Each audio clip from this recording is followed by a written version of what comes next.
Hello, everyone. It's February the 10th of 2026. Welcome to Weekly Manga Recap. We are, of course, still doing the show on Tuesdays due to Quinn's availability. And here we are to talk about the week's manga again with you all. Isn't that nice? Very exciting. Always exciting to talk about manga. It's particularly in a week where there's a lot of series that seem maybe aimed in our general direction. I don't know what you mean. All I knew was that I had heard somebody say like, oh, well, the last series is wrestling related. And I was like, professional wrestling? And they were like, I have no idea. So I was like, okay. And then I was just told prior to this week, it was like, my boyfriend was like, oh, I'm really excited to hear you guys talk about the new series because it's right up your alley. And this is before I read it. So yeah, plenty of stuff to talk about there. We're going to talk about a little Yu-Gi-Oh! For all those crazy Yu-Gi-Oh! Heads out there.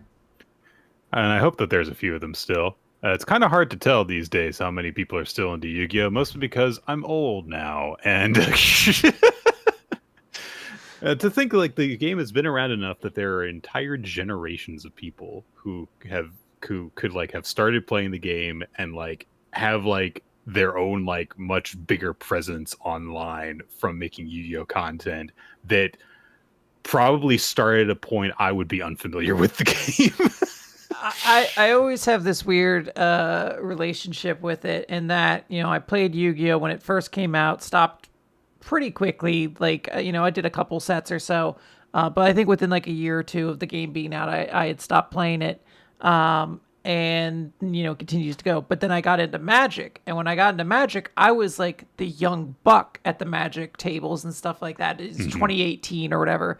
There were all these people who were like, oh, yeah, I played, you know, I started in Theros. Or whatever. Or even like 2005, where it's like, oh, wow, that is like a decade plus or whatever. Sure. Now I'm at the point where I'm kind of a little bit old in Magic. And I am ancient if you talk about Yu-Gi-Oh! Like, it is the comparison point of like, if like, I was like a parent and my kid was like, I want to learn to play Magic the Gathering. I'm like, I haven't played that since 95. Is the Power 9 still legal? I just am glad that for the 7th series, they were like, here's a different type of duel, as opposed to like, we invented a new way of summoning stuff, because they were really starting to lose me when they did link summons. I was like, what, that's it? That's all you gotta do? That's how easy it is to summon these stupid fucking things? Well, you see, the problem is that you can only summon one of them, and then the arrows it points to then become legal zones. What's astonishing is I know of the summoning type you're referring to, but even in that explanation, I was like, oh, wait, no, hold on. I think I was thinking of XYZ summons or something else. I'm like, oh, it's all one big blob of like, Quinn doesn't know this. The way that I think of link summons is XC summon, but more bullshit. So that's fair. And I think a lot of people looked at XC summon as fusion summon, but more bullshit. So, but this doesn't have anything to do with any of that. We are talking about the manga series that ran from April 2004 to December 2007, Yu-Gi-Oh! R, which was running concurrently for most of its run with the Yu-Gi-Oh! GX anime. But completely unrelated to that, this is a series by Akira Ito, who did it's a story that is basically a Gaiden to the original Yu-Gi-Oh! Series. So it was published afterward, but it takes place like in the middle of the storyline. Like it's before all the stuff with the Pharaoh and everything happens, but after Duelist Kingdom, sometime vaguely after Duelist Kingdom. I believe it is after Battle City, basically, is where it's supposed to take place. And the story is the most fan fiction thing I have ever heard, which is that a heretofore never before seen character named Yako Tenma is attempting to resurrect Pegasus, who was his master, And the way Well, he is, was it master, or I wasn't quite sure of the relationship. I was like, is this Pegasus's sibling, brother, like teacher, like he calls him nephew? brother at some point. Also, spoilers: Yako has a twin brother. So, Okay. um, and the way that he is going to do this is he has kidnapped Anzu, Taya Gardner, and is going to resurrect Pegasus's mind inside of her body. And there is a weird explanation for how this is supposed to work, which is that you see, every card that Pegasus, as the creator of Duel Monsters, made, he put a little bit of his personality into. So they're going to take all of the data from all those cards and they're going to extract his personality and put it inside of Anzu's brain. But the reason why Anzu specifically was chosen is because she's not a duelist. And you see, the will of a duelist is so strong that this would not work. So it has to be a non-duelist. And there's no other non-duelist in the series like Honda, who is there the whole time. I was gonna say, and also, she has dueled in the series multiple times. Now, granted, it's always been stated that Not in the manga. Okay. Fair enough then. Fair enough. We figured out that there is a correct loophole in all this. So it's okay, everybody. It makes sense why Anzu is the damsel in distress. It has to be her. It's not because she's the girl in Yugi's party. That's nothing to do with it. Anyway, we're going to have Anzu be in the series as little as fucking possible for this series that is kind of like centered around her as a plot point.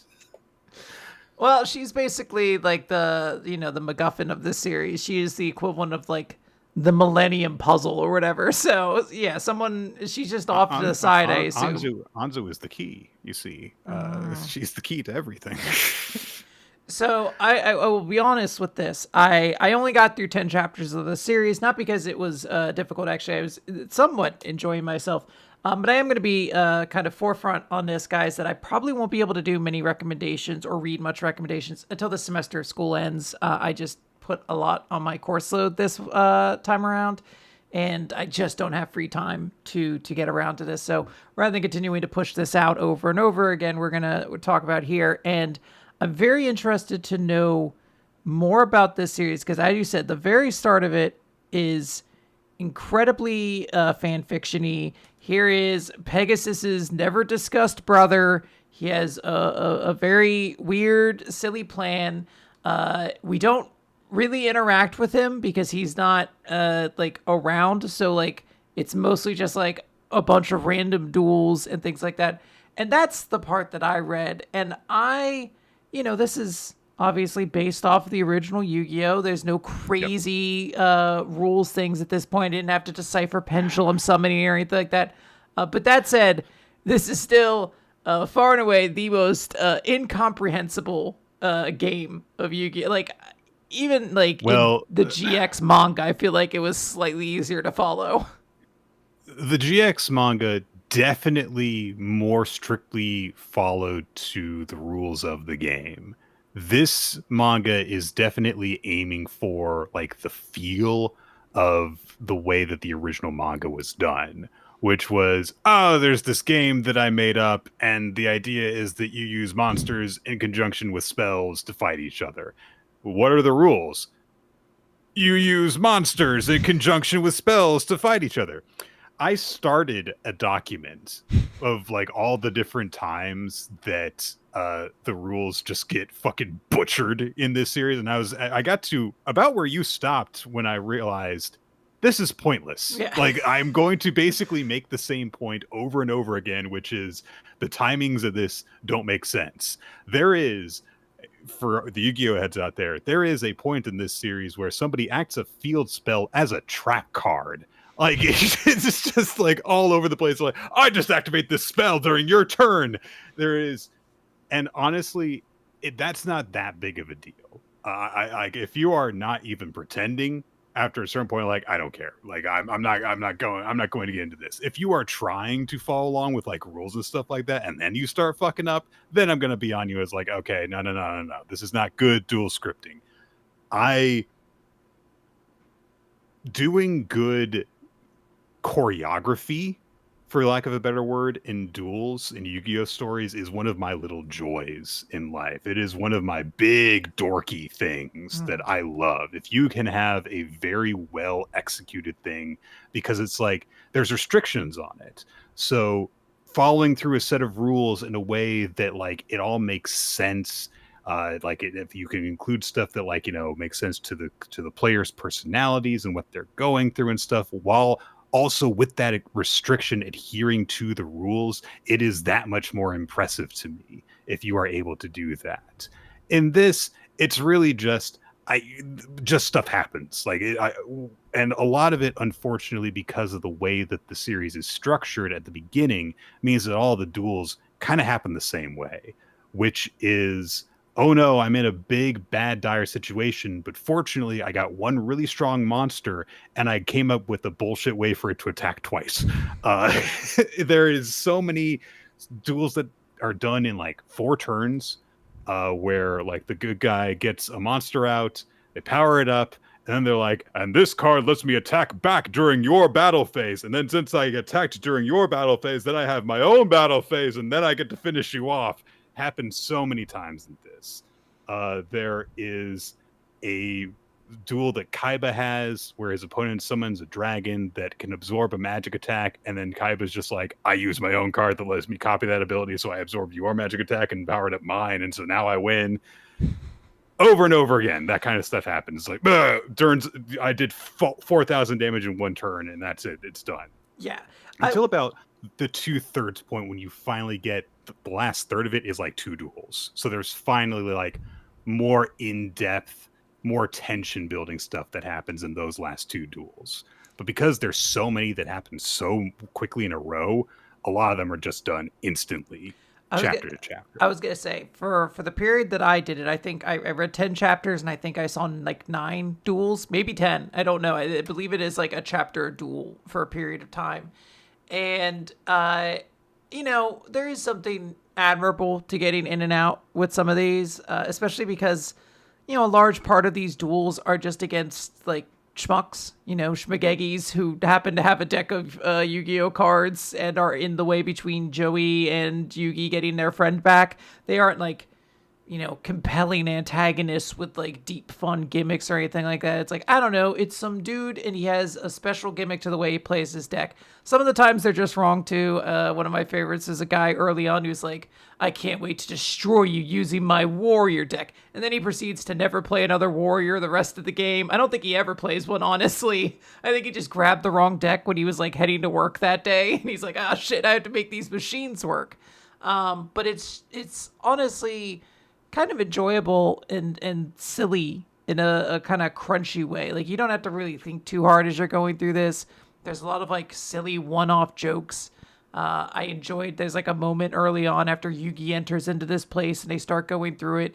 He defeats a duelist, and like the next chapter opens up with Joey talking to this defeated duelist and be like, hey, do you mind if because I'm still going to be can I just have your duel disc? Can I just take that from you? Thank you. Yeah, don't mind me. I think I'll use this now. And he just grabs that and he can start dueling. Joey absolutely is the MVP of this series. He brings so much necessary levity and personality to the whole thing, because as ever, Yugi and Pharaoh Tem / Yami, whatever you want to call him, have all this stuff going on where it's like, I see. So in truth, you were the one who caused all this to happen. And, it's all the darkness, the dark gods that you are making, the blah, blah, all that stuff is happening. And then Joey's like, I'm going to go help out too. And then he just has all these bullshit duels where he's like, whoa, that was close, but I used my bullshit gambling and won. I used some card that said, hey, spin a D6. If it rolls a 6, you win. And I didn't. And then I just played another card that said do it again, and then I did it and won. Like, oh my god. Remember, kids, always gamble. It always works out for you in the end.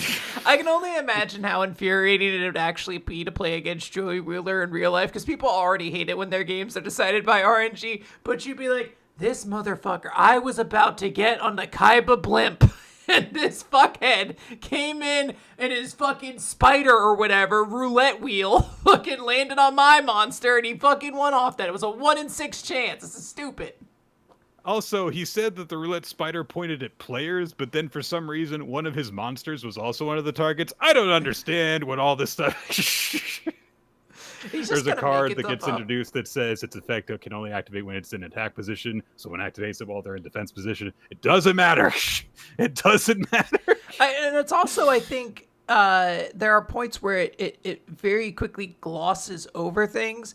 I was very confused because one of the first duels has Yugi defeat an opponent in one attack with his Dark Magician. I was like, well, wait, this guy hasn't been hit yet. How would that even work? And someone explained, they're like, oh, it's because he played this one card earlier that as part of the activation cost, he had to pay half his life points. I was like, oh, but they don't show that happening. They don't show the life points dropping. So if you're not a Yu-Gi-Oh, like, I don't know that card by heart or whatever. So I just was reading it and I was like, wait, how did Yugi win in one attack? I don't understand.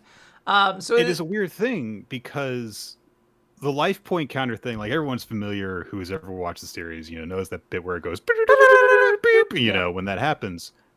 But it's a hit point counter. Like it is a very quick tool for storytelling purposes to show what the circumstances are for both players, to let you as an audience member know, oh, well, Yugi's got 200 life points left. He's in really bad situation now and stuff. So it is very weird that that's not emphasized in some duels like that. It is strange. And this is one of those things where perhaps if I was more familiar with that particular, I shouldn't even say this.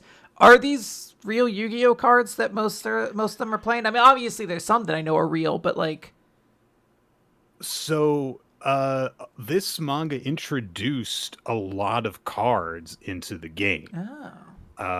So I mean, it's like in the same way that the regular manga did, where it was like, oh, here's like a new card that we made that was based off of like a recent chapter, like say, oh, Yugi has started using King's Knight and Queen's Knight and Jack's Knight, so we were gonna put those out as a set that you can buy and stuff, or that like we give away along with like one of the volumes of the manga or whatever. There's a whole bunch of cards that were introduced through this series, and in fact, some of them incredibly influential cards. Oh. There's a card that Yugi uses in the final duel of the series called, what is it, the full title? Gore's the Emissary of Darkness, which was, I kid you not, the most annoying and dangerous card in the game for a while. Because its effect is that if your opponent attacks you directly, you can summon it from your hand. It's got 2700 attack, and it special summons a token that has the same attack as the damage you just took. So if your opponent attacks you, you for free get a big monster and potentially another big monster for nothing. Does the card you come in, the 27 that comes in, can that block the attack that's coming at you? You have to take the damage, but that's still you get a 2700 for free. And the real game is played with 8,000 life points, so if you are able to take a hit, which if it happens early on, you can take the hit, you get a big monster and another big monster for nothing. And you can use those to do all sorts of bullshit too. You can, if you summon a weak monster with it, then you can tribute it off for something else. It's a whole thing. That's and it's crazy. Huge field presence for basically nothing. So that was a big thing that came from this. There was some weird support that came for really neglected archetypes. Green Baboon Defender of the Forest is a big thing that Beasts got because it just keeps on summoning itself as long as you get the life points. Arcana Knight Joker was not a big card, but it was a big impressive card that I remember people linking me when that manga chapter got posted. Summoner Monk is a thing that ended up becoming very influential a few years after this when Xyz came out, because you can summon just like a second copy of it and use them as Xyz material for nothing. And Machina Force became an entire ass archetype after a while. There's a whole ton of cards that came from this that were introduced through it. I actually played a character in an RP that I was in whose ace monster was Bandit Keith's ace monster that Jua uses. It's called Fiendish Engine Omega. And then there was like the whole thing of like, oh, the evil god cards. Technically speaking, this predates the evil god cards that cap the wicked emperors that were introduced in GX. Not the wicked emperors. What were they called? Whatever. They're Armityle, Phantom Lords, Armityle, Uria, and Hamon. So this introduced like dark versions of the gods and stuff, some of which are very unimpressive. It's okay. They're supposed to be weaker versions of the gods.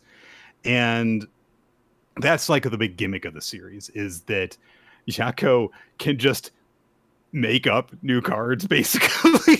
I thought that was so funny. He plays a stronger card than the god monsters, apparently. And they're like, how did you do that? And he's basically like, my brother made the game. He made this card and said it was too powerful, so I just picked it up and used it. And it's like, man, what a wonderful like game design philosophy the Yu-Gi-Oh, like the in-universe Yu-Gi-Oh community has, because everyone's like, I mean, fuck, dude, Pegasus must have made it. Like, sure, I've never seen it before, but he couldn't be lying. So it's kind of like at least when a duel, like a new card basically got introduced. When a duel featured in the manga, a new card got introduced in the series. A lot of them are not very impressive, because a lot of them are just like, oh, here's like the boss monster that was introduced in the series. And it's like, yeah, but its effect is like, if you sacrifice a monster, it gets 500 attack. Well, that's not very good. Yeah, but it's what it did in the manga, and it got big and scary. It was pretty intimidating. Nick, come on. You sitting there and you're saying that Lava Guardian and Swamp Guardian aren't going to be the first two cards you play? They both get 500 attack when each other's on the field.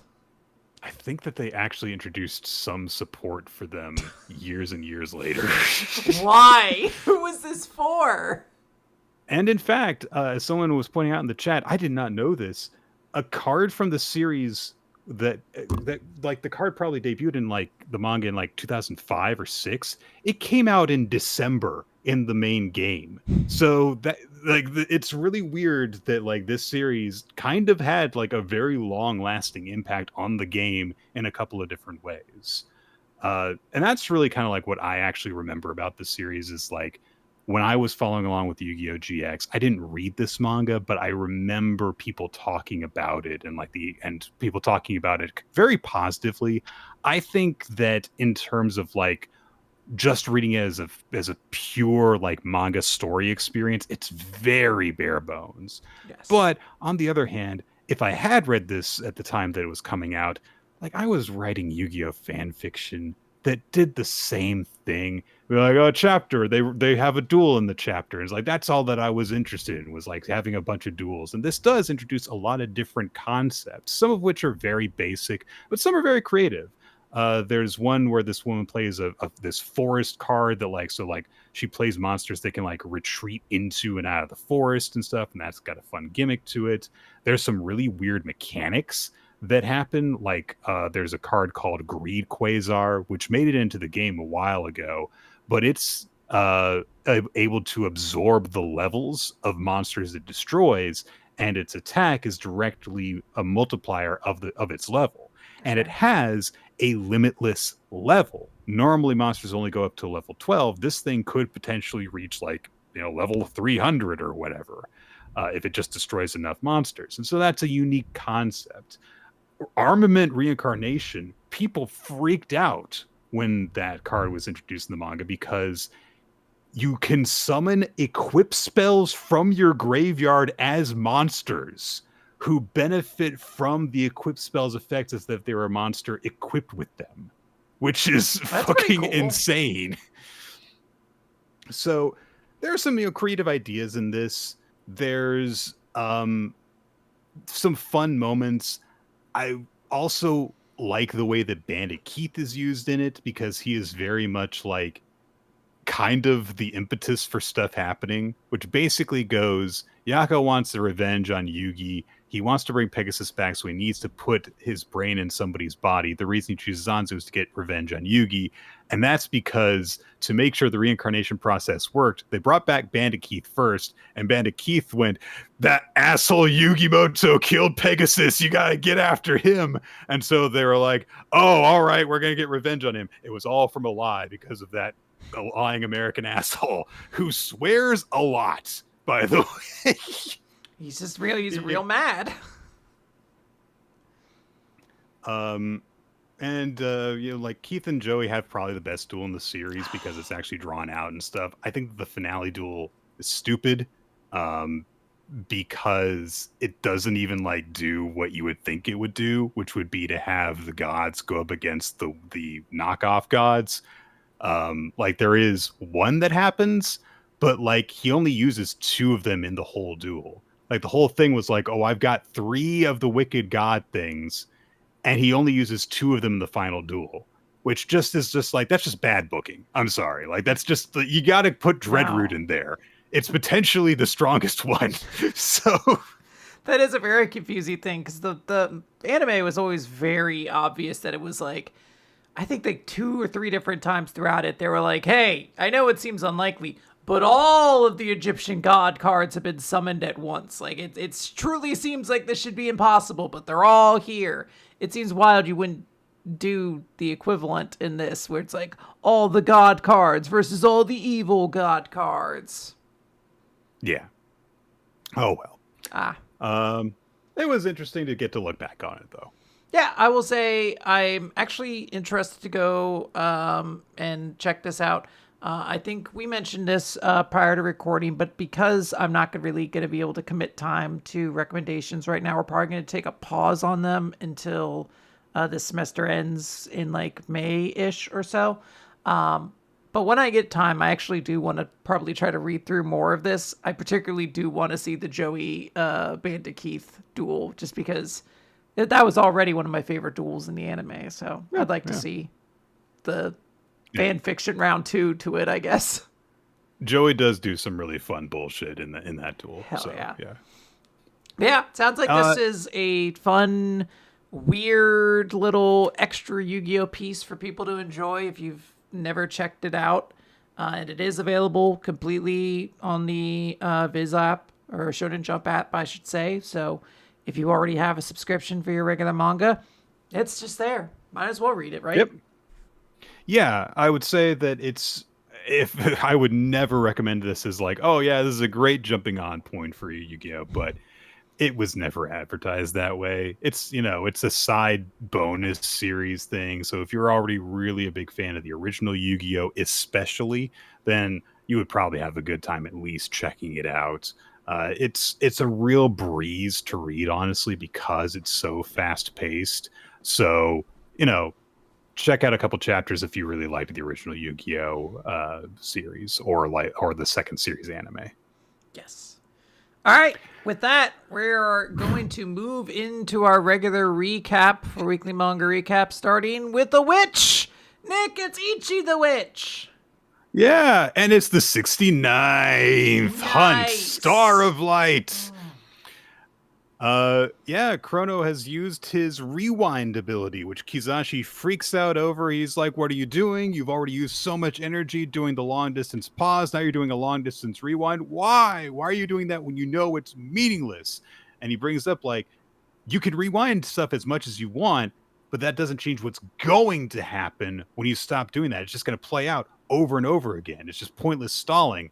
And he can tell that it's really affecting Chrono, who keeps on drooping more and more as he's doing it. So he demands stop it. And then he realizes that Chrono is doing something different as Chrono switches from doing the rewind to a different hand gesture. And we get a flashback to have Jiki Shirane, in their conversation when they were planning everything out, all ahead of their trip, asked the Chrono Weaver Magic, hey, can you wake up Ichi right now? And so he establishes all I can do is speed up his body. So I can speed up his physical recovery, but I can't guarantee that he will regain energy as quickly or that he'll mentally recover. So I would like to preserve my energy if I can. And Deskris brings up that, like, yeah, and also, like, for the 3 days he's out, he's inside his magic circle, so we don't know what's going to happen during that. If we pull him back to consciousness too soon, that could allow Aurora to take control of Ichi's body again. And if that happens, quote, we're cooked.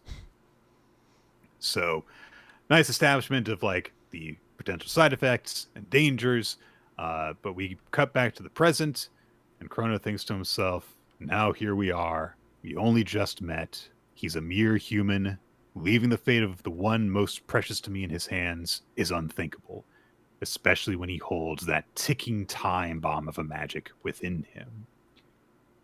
And we get another flashback to a private conversation between Jiko Shirane and Chrono Weaver, with Chrono asking her, do you think that a human is capable of changing fate? And she answered that yes, because he's done it once already. Fate decreed men can't be witches, and yet here he is. Good point. On a technicality, he's already done it, so why not twice? And you can tell that there's a little bit of kind of like talking herself up because of the decision that she has just made at this point in the story, where she has only just decided to work on the side of the humans, saying he'd better change fate because, you know, I'm sided with him. I'm entrusting my fate and my greatest wish to him. So, but she says it seems like that's the kind of star that he was born under, a star of light. A sudden singular ray of hope shining through the despair. And that, of course, makes Chrono think of Minnie. And he says, in the present, I know that light. I found it too. And so he entrusts this 1 second for the future to Ichi, and he goes skip. And so he has used long distance, freeze, rewind, and skip now all in one go. And of course, as he skips, Pooh, giant spider octopus Pooh, comes in to attack Minerva again. Looks like it's all just going to happen again. And then, of course, there is an impact as the claw is stopped by an Inuzuri blade by Ichi, who's basically got like the bolt of lightning coming out like a lightsaber blade now from his knife. And so he starts to say that was clearly an attack. You'll pay for assaulting the king! And, no, Nick! It is Oro! Uroro's in control, keeps on laughing, and then his hand grabs his face, rips Uroro off of Ichi's body, and Ichi declares death for death and attacks Pooh with the Inuzuri blade again. Very cool. Very satisfying. Like a great way to end the chapter of like, hey, Ichi's back. Things are looking up. Also, he's killing Pooh. It only had one life, so it's gonna be dead now. What more could you want from this series? Like, if you're reading it, like this, like if you're reading this chapter, it's like that's what you want to happen. Like that.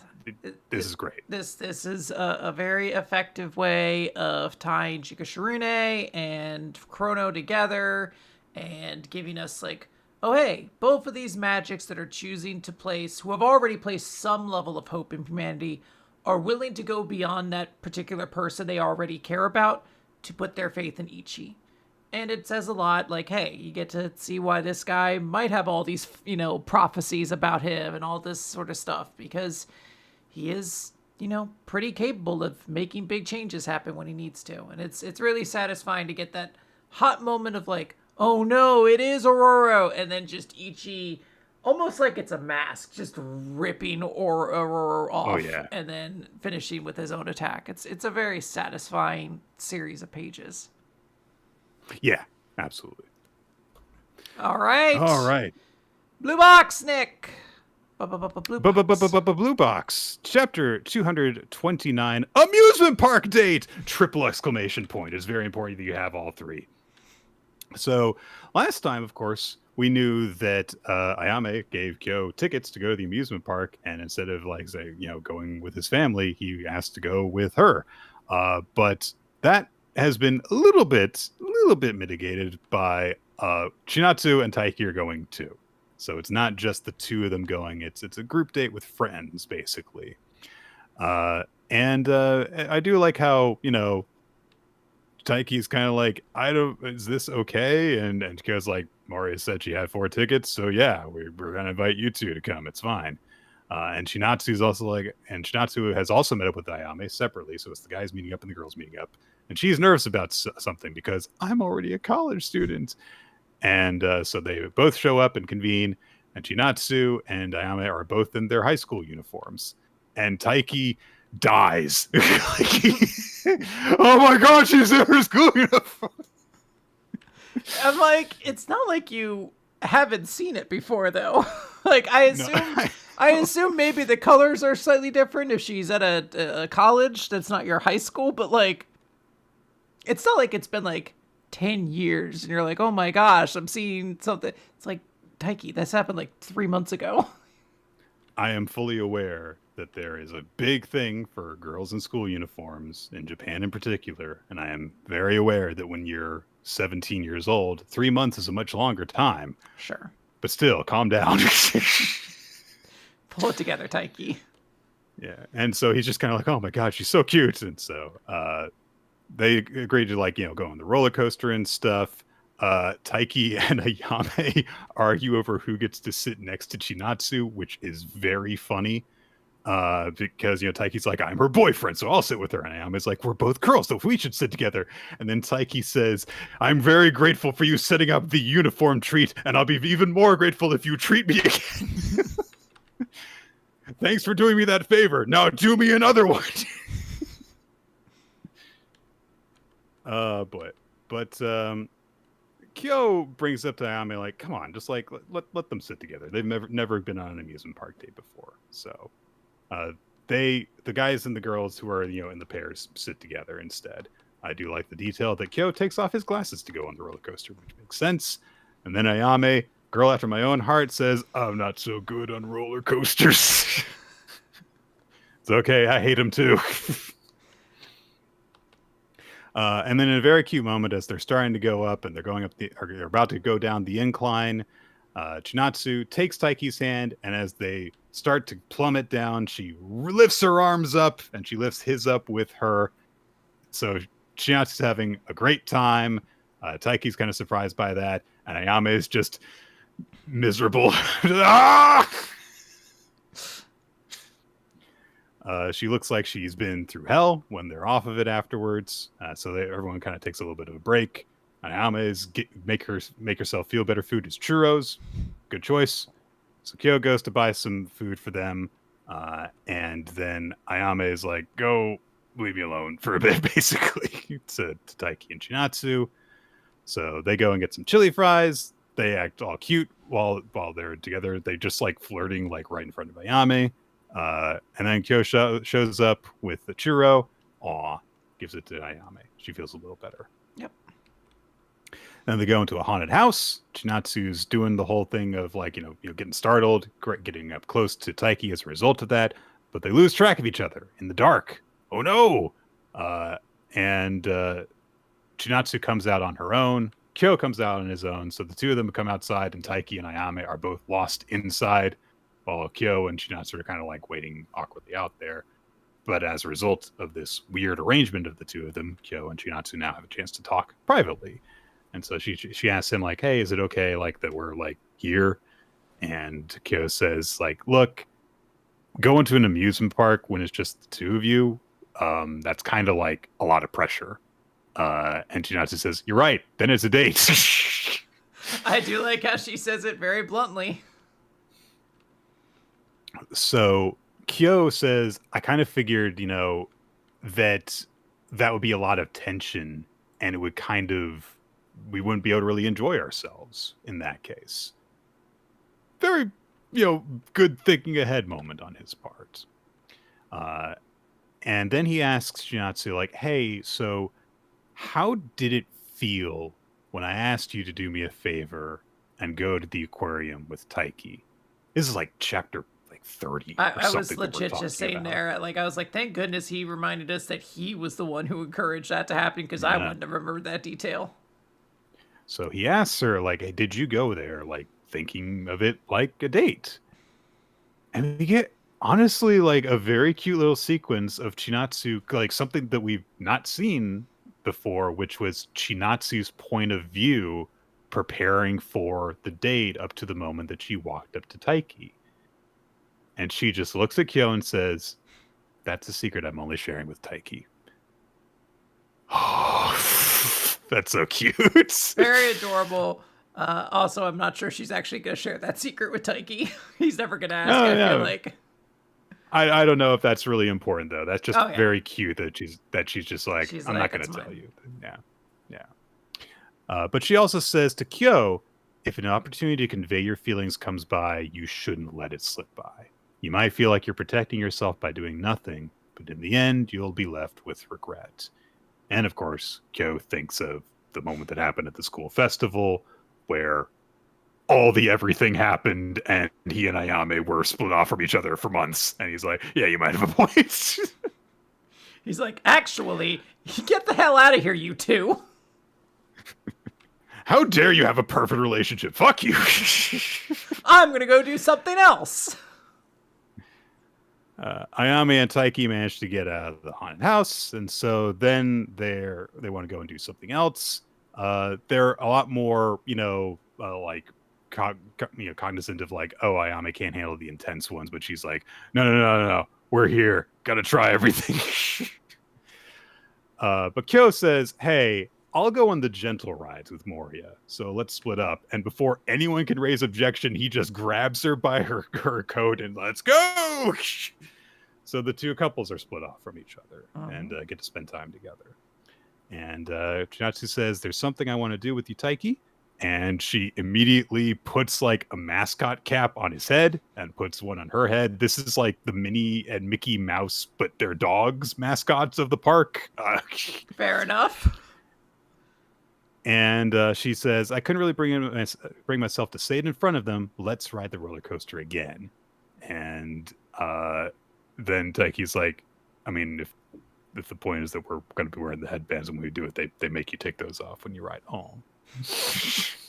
It's a cute end to the chapter. And I actually, I do really like the way this chapter goes with, Kyo explains like, look, I didn't want to put a pressure on this, that this is a date because I know that, that can change the way we do things. But then he does have to hear the words like, you got to take some initiative here.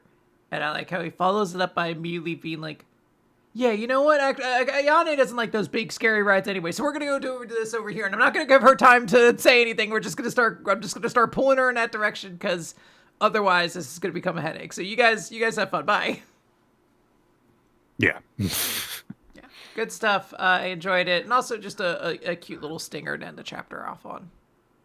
Yeah.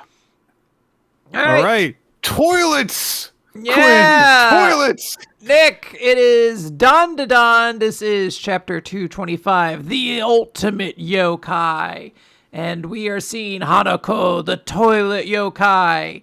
Immediately, in a big 2-page spread, Vakappa turns into water and just like submerges the whole place, leaves basically a small pocket of air for Enenra, I think is his name, and Jack. And Enenra is giving off all these commands like Vakappa, choke the life out of her. Jack, don't use any gas, basically. Like, she's a dangerous one. We got to deal with this. And Hanako just smiles, and one of the toilet knobs flushes. Like, she controls it. And suddenly all of the water, which, to be clear, is Vakappa himself, starts getting flushed away. And he is bemoaning as his perfect body is lost, and he turns to solid again, but he's no longer all muscled up. He's actually deeply emaciated at this point. He is not too far off from just a skeleton, and he is asking for water when he gets kicked really hard in the face. And Hanako's like, tag, and Enra tries to punch at her, and she hits him in the head with a urinal. It's awesome. An incredible sequence there. He goes fine. Jack, poor Jack. He's a weirdo, so I guess not poor, but he tries to do something. It doesn't matter. Hanako crushes his hands in a toilet to the point where I don't even know if he has hands anymore. I would try to figure it out, but by the end of this chapter, I don't know if we're supposed to consider. It doesn't really matter. I was gonna say I don't know if these characters are showing back up, so we don't know. But she basically has won. Hanako has single-handedly defeated all three of these guys. She's like, "Oh, yeah, what?" And if you didn't know, she goes, "I beat you all. I'm the winner." Yeah, she starts doing like a Street Fighter like victory thing, like who's gonna be it next? Yatta.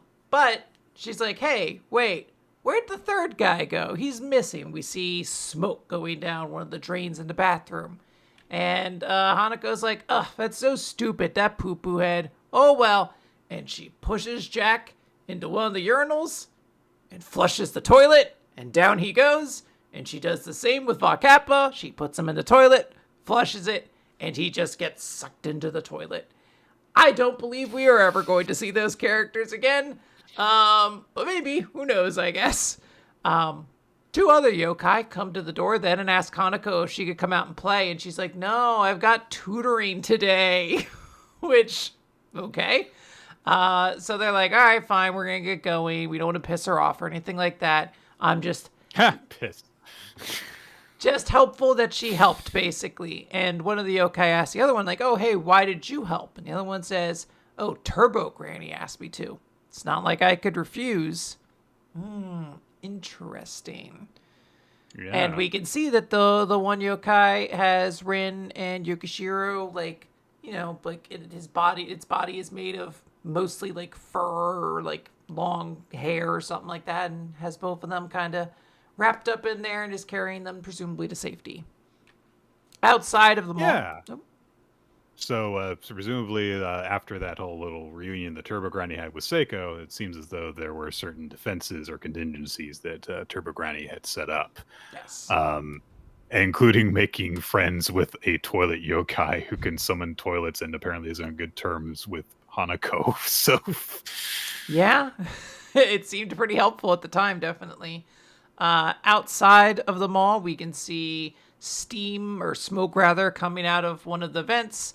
It's an Enra. He reforms, immediately puts on his Organization 13 cloak, and he's like, "No one told us that person was going to be there." But he pulls out the knives, which are both still charged with the energy they took from the girls, and he thinks, "For this I will be praised. I will not allow the name Red Baron to remain tarnished. Just you wait, Enjoji, or rather Evil Eye. Next time, I will kill you." Yep. So an Enra kind of sucks, doesn't he?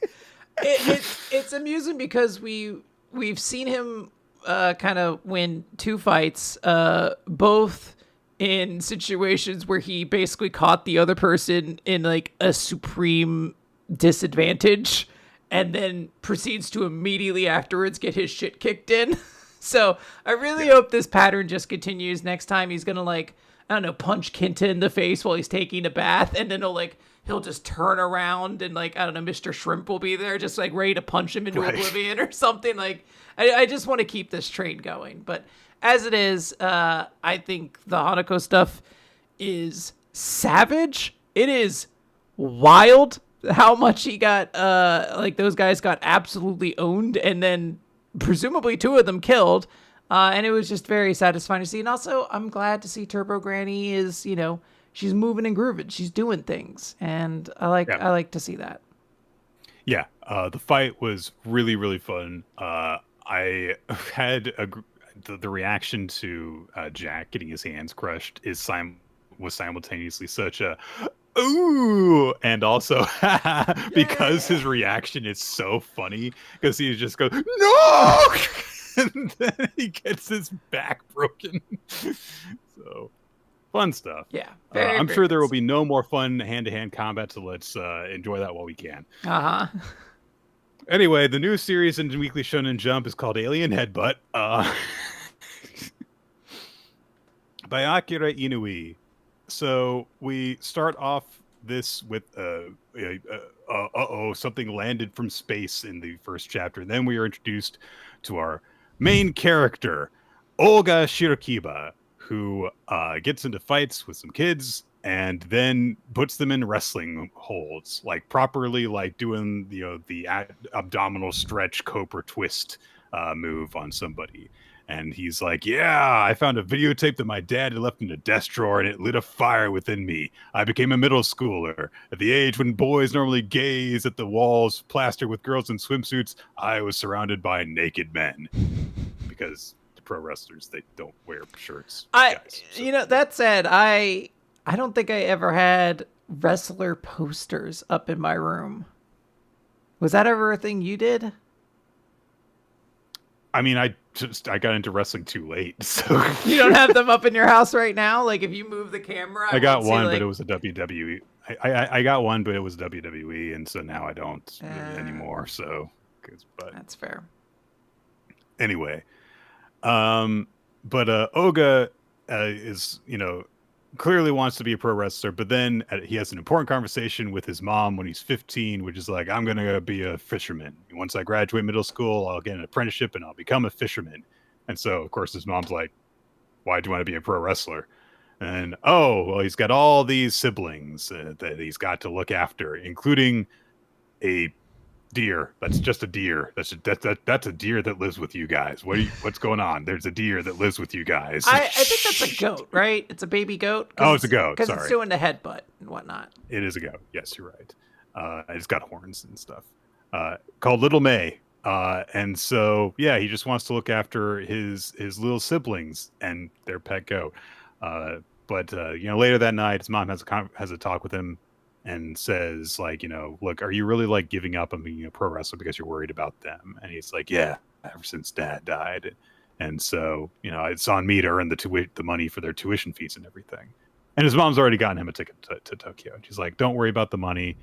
I'll handle things without your help. And he's like, but my brothers and sisters, and his little brother comes out and he's like, don't worry, I'll be the man of the house. And so everyone's, wishing him luck. And they're like, we've submitted your resume to the Ultimate Pro Wrestling stuff. And they got you in and everything. Just go and follow your dreams. We know how much you've been training. This guy is 15 and he is built like a brick shit house. He's got like 2% body fat. I was going to say, nipples. This is Hugh Jackman on a day where they need him to film Wolverine shirtless or something like that. He has not an ounce of fat on his body. It is nothing but pure ripped physique, and just in the greatest kind of shape too. Real treasure they're gonna have on their hands. And of course, he has an anime face on top of this very detailed musculature. Yes. So he promises everyone's like, all right, next time I'm back here, I'll be a distinguished pro wrestler that you can all be proud of. Turn the page, hard cut. Oh, he's the top heel in the company and he's choking out their champion with a chain. So that was a fun page turn. Mm-hmm. And it's the title match. And then it turns out like, no, he's not doing this because he needs to cheat. He just does it to have fun, basically. And then he's like, I actually don't need Trace Nowhere to beat you. And then he ends up winning the belt afterwards after putting the guy in the Cobra Twist. And so, hooray, Oga has managed to become the world champion. We get a brief little look at some of the people like in the staff room at the promotion who are like wondering what he's up to and everything. And but the important thing is that he's going home. So he is going home to Mukurojima, Corpse Island. You grew up in a place called Corpse Island? All right. If you're an anime character, you usually either come from like a normal town or you come from a place that's called like Garbage Pit Hell Zone. And it's very funny because One Piece is both of those at once, actually. We got one version of One Piece and then later on they were like, actually he lives on Trash Island. So he's going back home along with this guy who apparently won a bunch of money at Pachinko. So he's real happy with that too. And then they get back home. So they bid farewell to the captain, who says nothing in return very mysteriously. Neither of them have been home in a couple years. Oga's been gone for like 5 years. The other guy's been gone for 2 years. So they start to go into town, and there's like cars turned over and stuff. Things are bad. Oga tries to, call in the emergency, but there's no signal. And then he hears some noise, and Well, the other guy's dead now. His head's been kicked off by something. Yeah, this was where I was. Sometimes you're reading the chapter and you're getting through. It was around that page turn. I was like, oh yeah, this is called Alien Headbutt, isn't it? It's called Alien Headbutt. I was thinking this was gonna be like, he's like, and my special move, a headbutt so powerful it surely must come from out of this world. And no, it does appear to actually be about aliens. Yes. The alien is very pleased with itself. It does a cocky strut afterwards, and then goes to attack Oga, who manages to block its punch by just guarding his torso. But it's very strong. It starts to wail on him for quite a bit.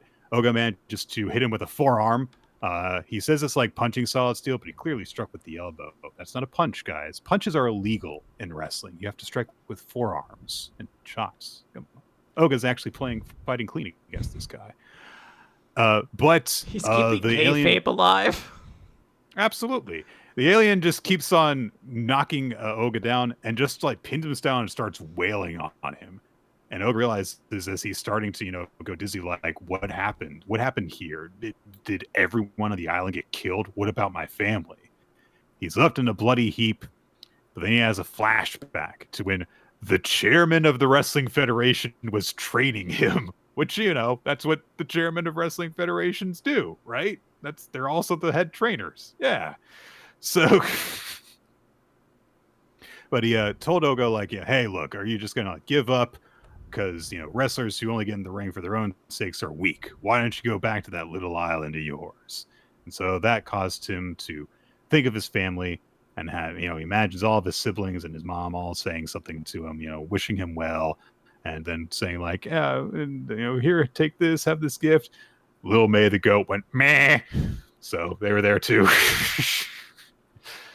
And so Oga said farewell to his family, and so he says in his training, I can't go back to the island without a belt. I've got to become a champion for my family's sake. All my brothers and sisters came to send me off, and I know my mom really didn't have the money to spare, so I got to make money and pay them back for what they did for me. And so he stood up and asked for the chairman to continue to train him because he says, if this will help me get the belt, I'll travel to the depths of hell. And then Oga was like, all right, now you're becoming a professional wrestler. Hey, you don't have a ring name yet, do you? From this day forward, you are Braun Strowman. Oh no, I don't want to read this anymore. No, I can't wait to find out how he, like, the tragic backstory that came to. I'm trying to remember Braun Strowman's finisher. I know it's just like over the shoulder slam. He didn't have a named finisher. It was just a running power slam. That was it. Yeah, he didn't name any of his moves. Okay. Is he still wrestling? That's he I think is he got let go from WWE last year. Okay. Anywho, oh no, wait, he did it eventually. When he came back, he had a move called the Monster Bomb because he just did a power bomb. All right, you can tell that's a guy who really cared about the sport. Oh, man, I remember when if there is one thing that you can do, is just have a very badly named power bomb and just put bomb on the end of whatever words. Like when the Shield did the triple power bomb, they started calling it the Shield bomb. It's like, well, now it sucks. It's either bomb or driver. It's you got to pick one of the two. Just put a name in front of it, and that's your finisher. And then have a really bad pun name somewhere worked in there. Yeah. Yeah. Anyway, so Oga, of course, stood up. Stands up in the present from getting the shit beaten out of him by the alien, and he says, I've come back from the depths of hell, and he lariats!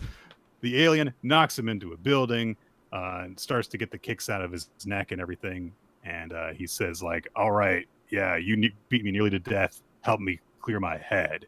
And he thinks about all of his siblings, his mom, the goat, and he says they might all be here somewhere waiting for me to come to their rescue. I hope he saves the goat first. I want the goat to be the first one he rescues. Yeah. Daniel Bryan over there. And he says the most important thing I can do for him right now, and as he takes blood from his wounds and draws a single line on his face, just a single one, he says, is drawing all I got to murder the living crap out of the enemy in front of me. So, of course, the alien charges in to try and attack. Oga ducks. Oh no, the go behind! You done fucked up now! And so he realizes, like, all right, my punches might not do any damage, even though he has not tried to punch. He has done a lariat and he has done a forearm. He has not tried punches yet because punches are illegal in wrestling. But he theorizes that maybe his weight and the alien's weight coming together down on the alien's neck could do the trick. And the alien tries to break free by doing the back elbows, but he just holds the waist lock firm and he says, you ought to know who you're dealing with. I'm Shirakiba, the Hellhound. And he uses the GTH suplex, the go to hell suplex. It's actually a pretty good name. It's not bad. I German's the alien on its neck. And that kills it because, yeah, if you German somebody onto their neck on concrete, it will probably kill them. He apologizes to the guy who, got his head kicked off, saying, sorry, I couldn't save you. Looks into his locket that's got his family there, and he wishes them all to be safe and promises to come and save them. Before he could do anything else, a tendril lances out from the alien's head, from its eyeball, and digs into Shirakiba's chest and starts to do something to him. He struggles and manages to sever the cord with his teeth. And then, after getting out of that, promises again for his family that he's going to come and save them. And I'm sure that's not going to do anything to him. There's going to be no consequences to that digging into his body. It was just, like some wrestling matches, they have like, oh, that was a really big move, but they can't get the pinfall out of it, so they have to like just pick them up and real quick do a finisher. That was kind of this. He's like, it's not going to be the same thing if I don't like use my teeth to bite up like a cord or something like that. So no consequences, obviously, no. Yeah, just to look cool. Yeah. Obviously, this is the new series a lot of people were interested to hear our feelings on. It's been, I believe, described as WMR coded. I will say I'm a little hesitant about this series because there was one moment in particular when the alien first shows up and kicks that man's head off that I was like, please don't tell me this is going to be like Terraformars or one of those sorts of series. And I'm not sure it's not yet. Obviously, our lead character is a professional wrestling man, and like it seems like it's going to be very like in that lane. But I'm also a little nervous that this might be a very violent or sad series in a way that I'm not necessarily going to be all about. So I'm kind of tempering myself before I get too excited about this. It's a little bit hard to get a full grasp of the tone because of that moment in terms of like how sudden and gratuitous it was. But it's mostly because like it comes in contrast with the very weird moments of humor that happen. The moment of the turn of like, I'll be a distinguished pro wrestler you can all be proud of, cut to him choking out the champion with a chain because he's a monster heel. The moment of like all my siblings and there's just a goat there for some reason. So I do get your point, but I'm not really worried yet. I'm more in the sense of like, okay, sure, this is fun on its face, but how much you got? Like, how, are you going to get ridiculous in this? How deep does your idea well go for doing a pro wrestling heel fights aliens? Is it just going to be this? Are you going to get more inventive? Are you going to lean more into humor? Are you going to lean into more like pro wrestling kind of drama stuff? Is it just like it's going to inform his fighting style and that's kind of it? Or are you going to play around a little bit with like pro wrestling conventions in terms of like, his personality is informed by that more? We'll see in the next few chapters, but it seems at least it's going to be not boring for a little bit. Yes. And we shall see. There's a lot of new series coming up that we still have to talk about, but for the meantime, we'll see what happens. However, first, Nick, we got to talk about Hima-Ten. Yeah, Hima 77 even. Or should we say Hima 77? I can bring it back real quick. Or we could also call it Hima, Let's Visit a Shrine, which is the name of the chapter. So, yes, Himari just suggested to Iamori that while he's around, why don't we go to a shrine for New Year's? And so Himari's like, well, yeah, why are you surprised that I asked you that? And Himari's like, I mean, I'm just kind of like off guard because like you've only ever asked me to go anywhere during that one Labor Day where they went on a date, but he, no, they didn't. Yes, they did. But Himari also says like, I mean, yeah, but I mean, I also wanted to like go with you to the summer festival and everything. And, I mean, you said you would go if I asked you. So why is it not okay now? Are you only going to come with me if you're cleaning my place? Is that it? I'm just asking you to go with me as a friend. This is such a like insecurity way of her wording it. Like it's very awkward. She's like guilting him, but also clearly a bit legit about her insecurities too. So, but Iomori is just a little bit hesitant because, of course, he's like, I'm planning to tell Kanai I like her in a month, and you're kind of asking me to go somewhere with you alone with a girl. But Terasaka is the one who breaks this by just saying like, you're making this weird because she said she just wants to go as a friend, and Iomori is like, no, I'm not. How am I being weird? And Terasaka says, look, if a guy that I asked to hang out reacted like you, then I would also feel awkward about it. She wasn't implying anything. You're making it weird. So the girl successfully gaslight Hiyamori into thinking that he's being weird about this. So as a result of Terasaka's successful gaslighting, Hiyamori agrees to go to the shrine with Himari. But he does admit to himself, like, I guess, yeah, if Terasaka were the one who was asking me to go, then I wouldn't have reacted the same way that I reacted just now. So, but they're going to go straight to the shrine. So Himari asks her a bit to get ready first, which Iomori is like, why does she need to do that? And then she's like gone for like 30 minutes getting ready. He reflects on, the whole summer festival thing where he came back and showed her the video. And it's like, we haven't really hung out like that since then, outside of work or outside of school event, not just like the two of us hanging out. Because even in his mind, still, like the whole Christmas thing was also work attached. Yes. Terasaka gets set to head off. Before she leaves, she says to Himari, like, hey, she is a famous high school girl. She's so cute that other girls look up to her. So you stay by her side and protect her if anything happens. And Himari's like, all right, fine, jeez. Jeez. What is this? And Terasaka leaves, and she thinks to herself, like, he definitely doesn't fucking know that Himari's into him. Like, he's just so, like, blinded by, like, their client and employee client-worker relationship. But she thinks to herself, that's why I know for sure that Himari has a fighting chance. And Himari shows up. She's got a very stylish trench coat thingy on. And she's like, oh, sorry for keeping you waiting. And she's like, yeah, so I'm not wearing like my glasses or any other kind of disguise. So I'm going out in public, which means that I have to look my best. So it makes sense. Like she can't just go out looking normal, basically. So they head off and she's like, oh, wow, yeah, this is like the first time we've gone out together from my house, isn't it? Huh? And Iomori says like, it was nice being a guest in your house. That was cool. But she also says that the fact that I'm like a client and model kind of puts me above you.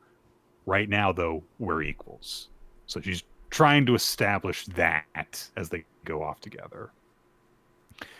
But Iomori, as he heads off, thinks to himself like, okay, yes, if Terasaka had asked me to go, that would have been different and I wouldn't react to that way.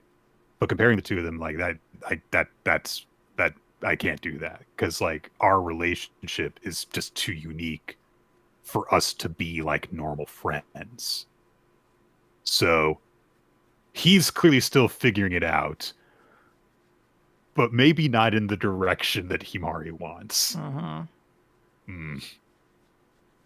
So they head to a shrine in Asakusa. And they're like, all right, we're going to go pray for stuff. Iomori thinks to himself he wants to pray for next month to go well when he confesses his feelings to Kanai. And then Himari says like, hey, so since we're already here, do you want to ask him to like take a picture of us?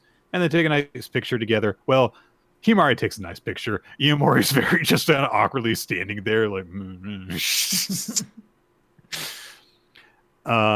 And he explains, I don't know how to pose for photos. Clearly. I mean, like, all right.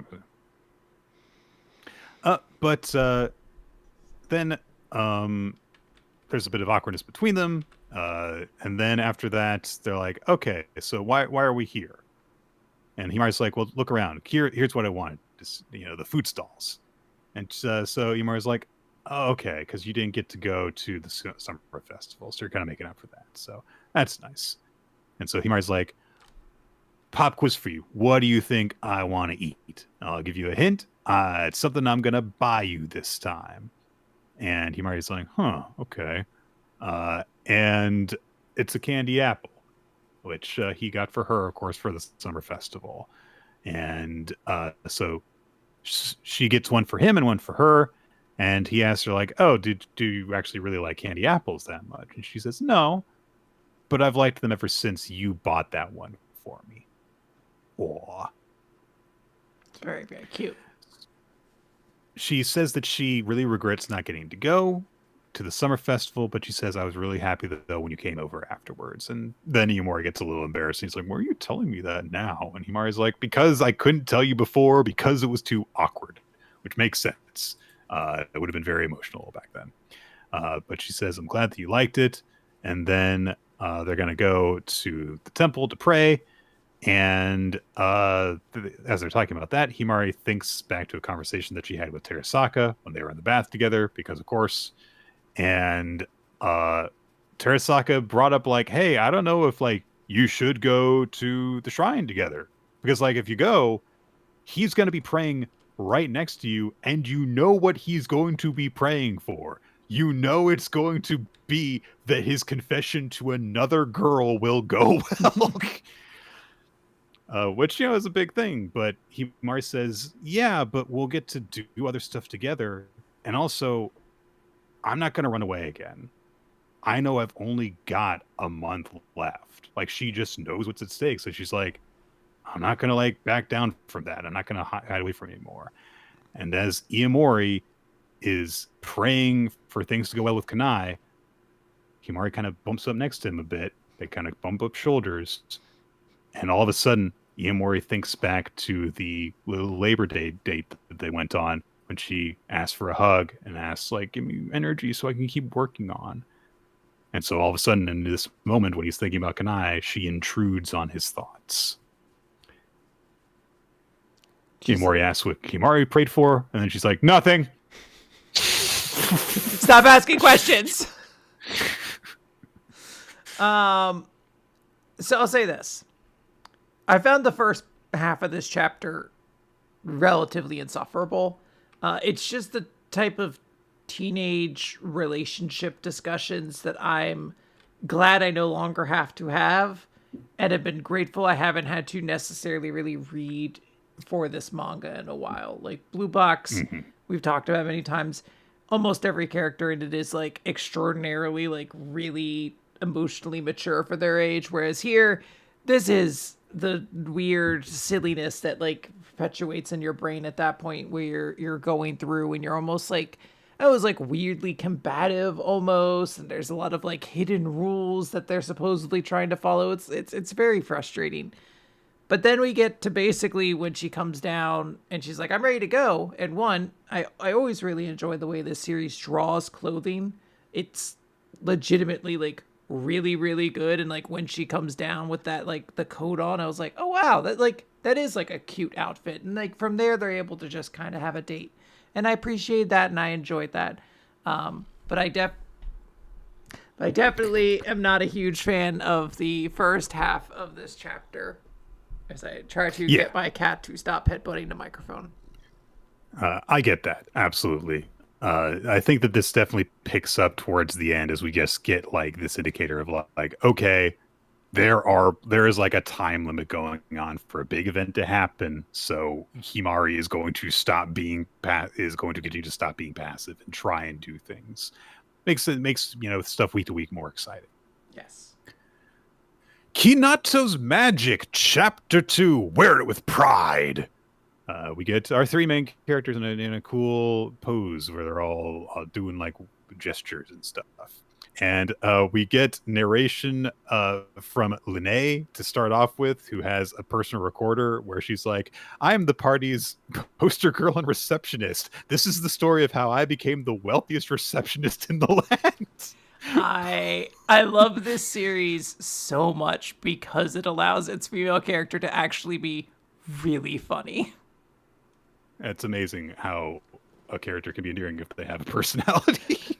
I'm like, legit, I'm like, oh man, remember when Orihime was really fun? Oh, yeah.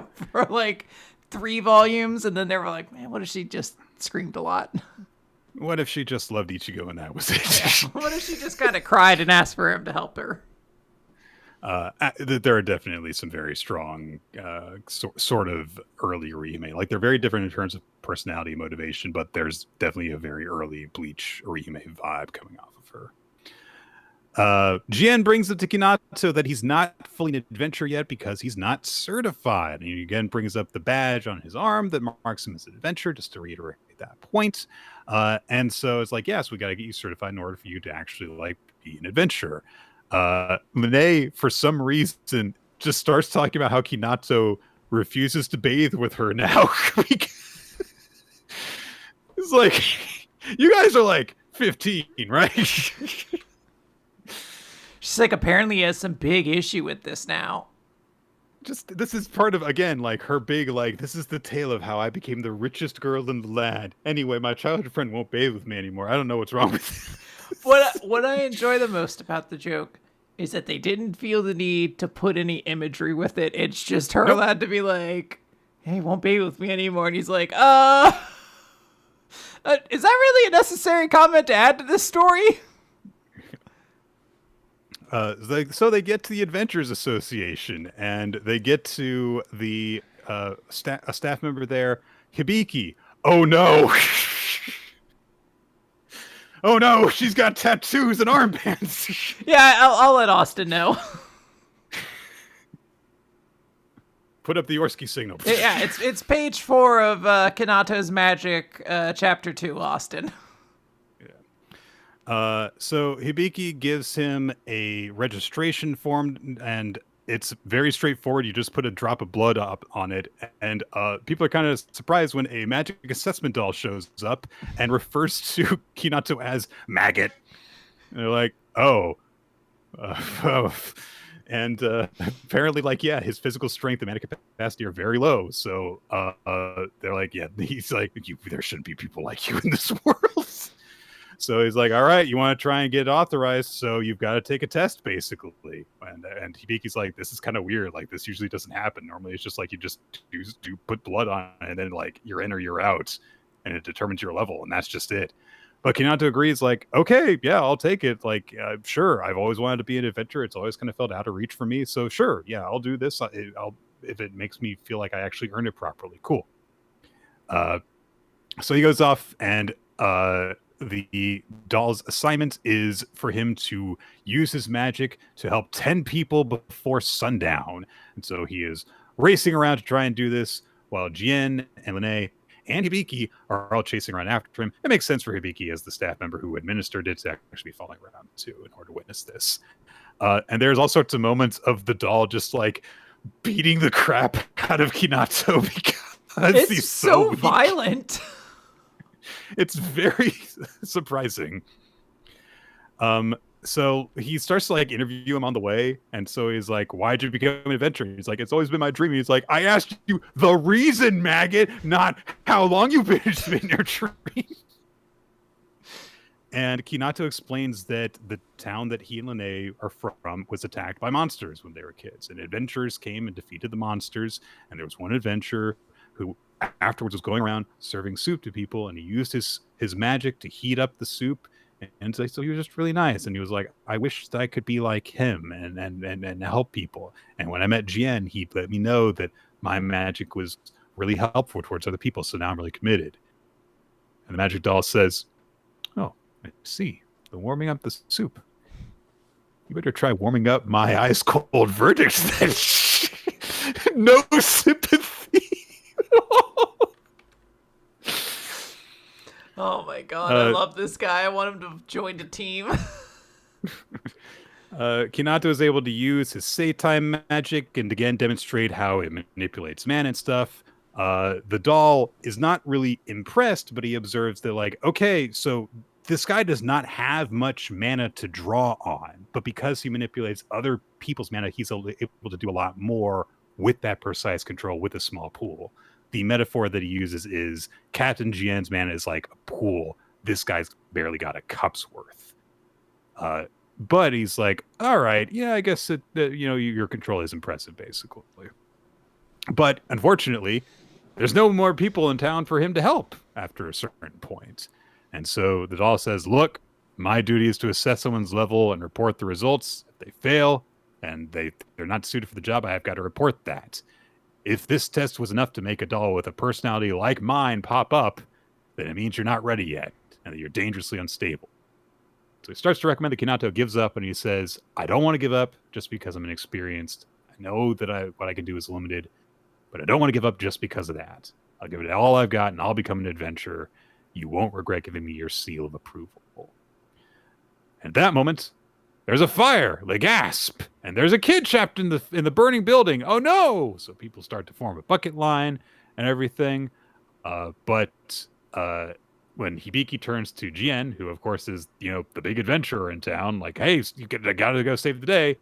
He just says, Kinato, I'll leave this one to you. And Kinato seemingly is already working on a solution. He uses his mana abilities to detect the flow of stuff going beneath them. Specifically, he finds the source of the groundwater source in town. And he uses his massage ball as his implement again, throws it into the ground, and causes the groundwater to transfer its pressure into a single point, shooting a geyser up through the building, which saves the kid, just launches the kid directly out of the building and saves him. To most people in the crowd's shock. And of course, because there's a huge geyser of water, it puts the fire out as well. I also love the adorableness of the child being like, wee, as they're launched into this. Like, it's a very amusing way to handle an already pretty silly situation where he's like, I'll sense where the water is, put a tiny bit of manipulation to it, and it'll create an enormous geyser that will lift this child out of danger into, to be quite frank, a much different kind of danger. But that's fine. He'll be okay. In my favorite visual of the chapter, the assessment doll then regurgitates the contract testing thing that Kinato used before and takes out a stamp in order to put a seal of approval on it. Hooray! So this means that officially Kinato is an adventurer. Yes. And so he gets his armband and it manifests on his arm, and he's like, hey, the rank on my badge, what is it? And the assessor doll, who is still there, says, oh, you're the first person to ever get to go below bronze. So he is the lowest possible rank that an adventurer can be, lower than anyone has ever possibly got it. But he is an adventurer now. He has passed that assessment. And the doll says, you better show me how you can shine so I don't regret passing you. And so little well wishes happen, and that's it. As now they're going to head off towards the capital to the Adventurers Guild. Yeah, I am excited.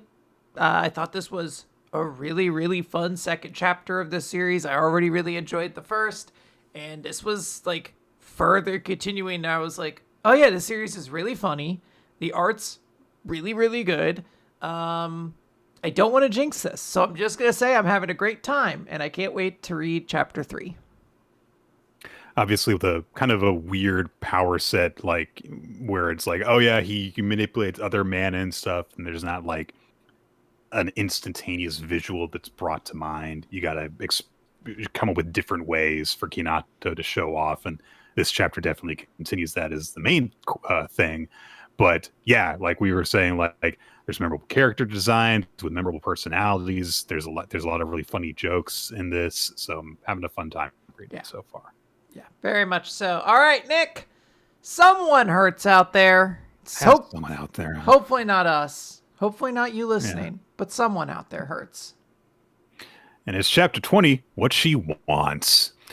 Uh, we get a friend of Mime talking about how he wants to write into a radio show called Midnight Talking, a different radio show than Mon Mid. And he's like, yeah, so he says to Mime, like, you've been like writing into like radio and everything. And uh, so they're like, knowing you're close enough to like have your voice reach them. That's like a real charm that radio shows have, isn't it? And so he's like, yeah, there's this idol that I like called Melody Tanuki who's going to have a special radio program, and I want her to recognize me. So he asked Meme for help on this, and Meme is kind of like thinking like of how Mizuo helped him in order to like get his stuff read on the air with Mon Mid, and I like how when he's thinking of Mizuo, she just says something weird. Like she just says a non sequitur while he's thinking of her. But so he's kind of he's like, I don't know, I've got to like write my own stuff. And his friend is like, you're an expert listener though, because you get your stuff read on the air. And May's like, all right, well, if you call me an expert. So, and their other friend who was with them is like, this is why these two are ignored by the ladies. Wow. So, the theme for the entries for this is not joke entries, though. It's please present a present that you'd want to present to Melody Tanuki. And of course, Mimi is like, I guess that makes sense because she's an idol. She's not a comedian. So he's like, all right, I'll think about it, I guess. But so he ends up going, to the mall and he's like, all right, I don't know what to buy a girl that would make her happy. He's like, hold on a moment. I don't know what women like. I realized that just now. But Mizuo happens to be there as well, looking insanely cute in this like very kind of throwbacky ensemble. Is this throwback? Because I was curious. I was like, man, if this is how Gen Alpha is dressing, it seems really comfortable. I guess not Gen Alpha. This is like very late Gen Z, but I don't know anything about like modern fashion, but like in terms of like this definitely makes me think of like 80s fashion because of how bulky the clothing I was is. gonna say the bulkiness, the oversizedness is definitely something that's come back. It's very casual though, and like I mean, obviously it's black and white here, but I can't imagine it's like extremely garish either, which is something that I'm envious of. Mizuo is here because she is getting decorations for Nachi's Cafe, saying that she's having an offline meetup with the participants in the listener quotient. So hey, maybe we'll actually finally get to like meet some of those people that have been like getting built up as like Mizuo's current rivals and stuff. But she suggests that Mime also come with her when that happens, and he's like, I wasn't in the finals, and Mizuo's like, if you know other listeners, you can invite them. And then Mime thinks like, oh well, my friend is like doing like, no, I don't think that counts. She's like, yeah, that's a very weird thing to reach that conclusion. But and then Mizuo says only guys who weigh 70 kilograms or more are allowed. All right. Well, I assume this is very specifically a reference to something because he even like drops a name of something in there, and I was like, Maxim the hormone. Yeah, I was like, this must be somebody. So maybe it's like a thing about their concerts, which I'm not really familiar with the fan base of that band. I like some of their songs, but I'm not really familiar with their like reputation or anything. Oh, okay. They did the second Death Note opening, if that helps. Oh, yeah, that was like the real hard rock one, wasn't it? Mm-hmm. Yeah. And then they did the Frieza song that became the theme of Resurrection F later. Okay. But so Mime explains that he's looking for a present for a girl, and Mizuo immediately goes, I didn't know you had a girl like that. No! He said it, of course, in the worst possible way that he could. Explains it off page. And then Mizuo's like, yeah, sure, let's try looking for something together. Because you're going to have a hard time, like going into cutesy girly stores by yourself, aren't you? And then, of course, she asks the worst thing that could possibly ask him, which is, "Hey, if it were me, what would you get me?" And so Mime's like, it's a joke, right? I gotta tell her a joke.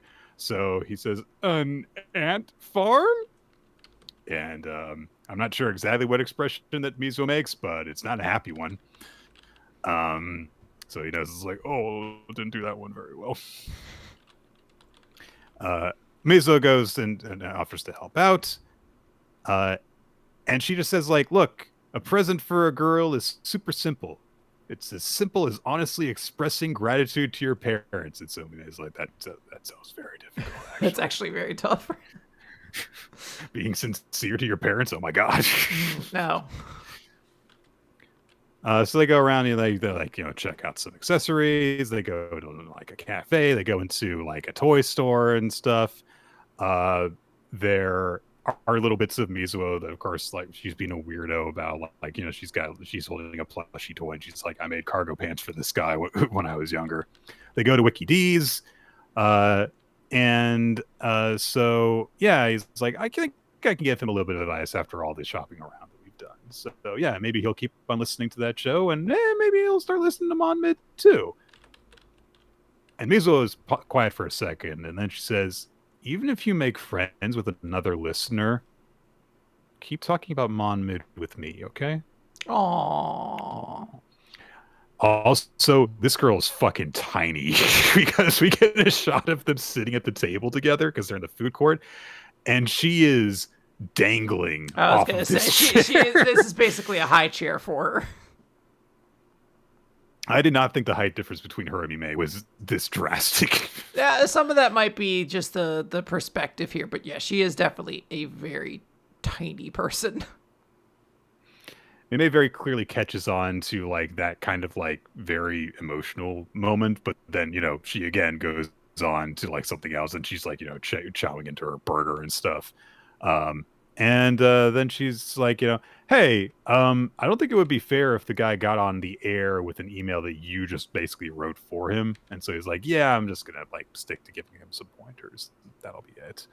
And so he catches up with his friend the next day. And he's like, yeah, I followed your advice. And he's like, yeah, but it didn't get right on the air. And so Mime looks it over. He's like, oh, okay. You spelled the email address wrong. Ah! Oh, well.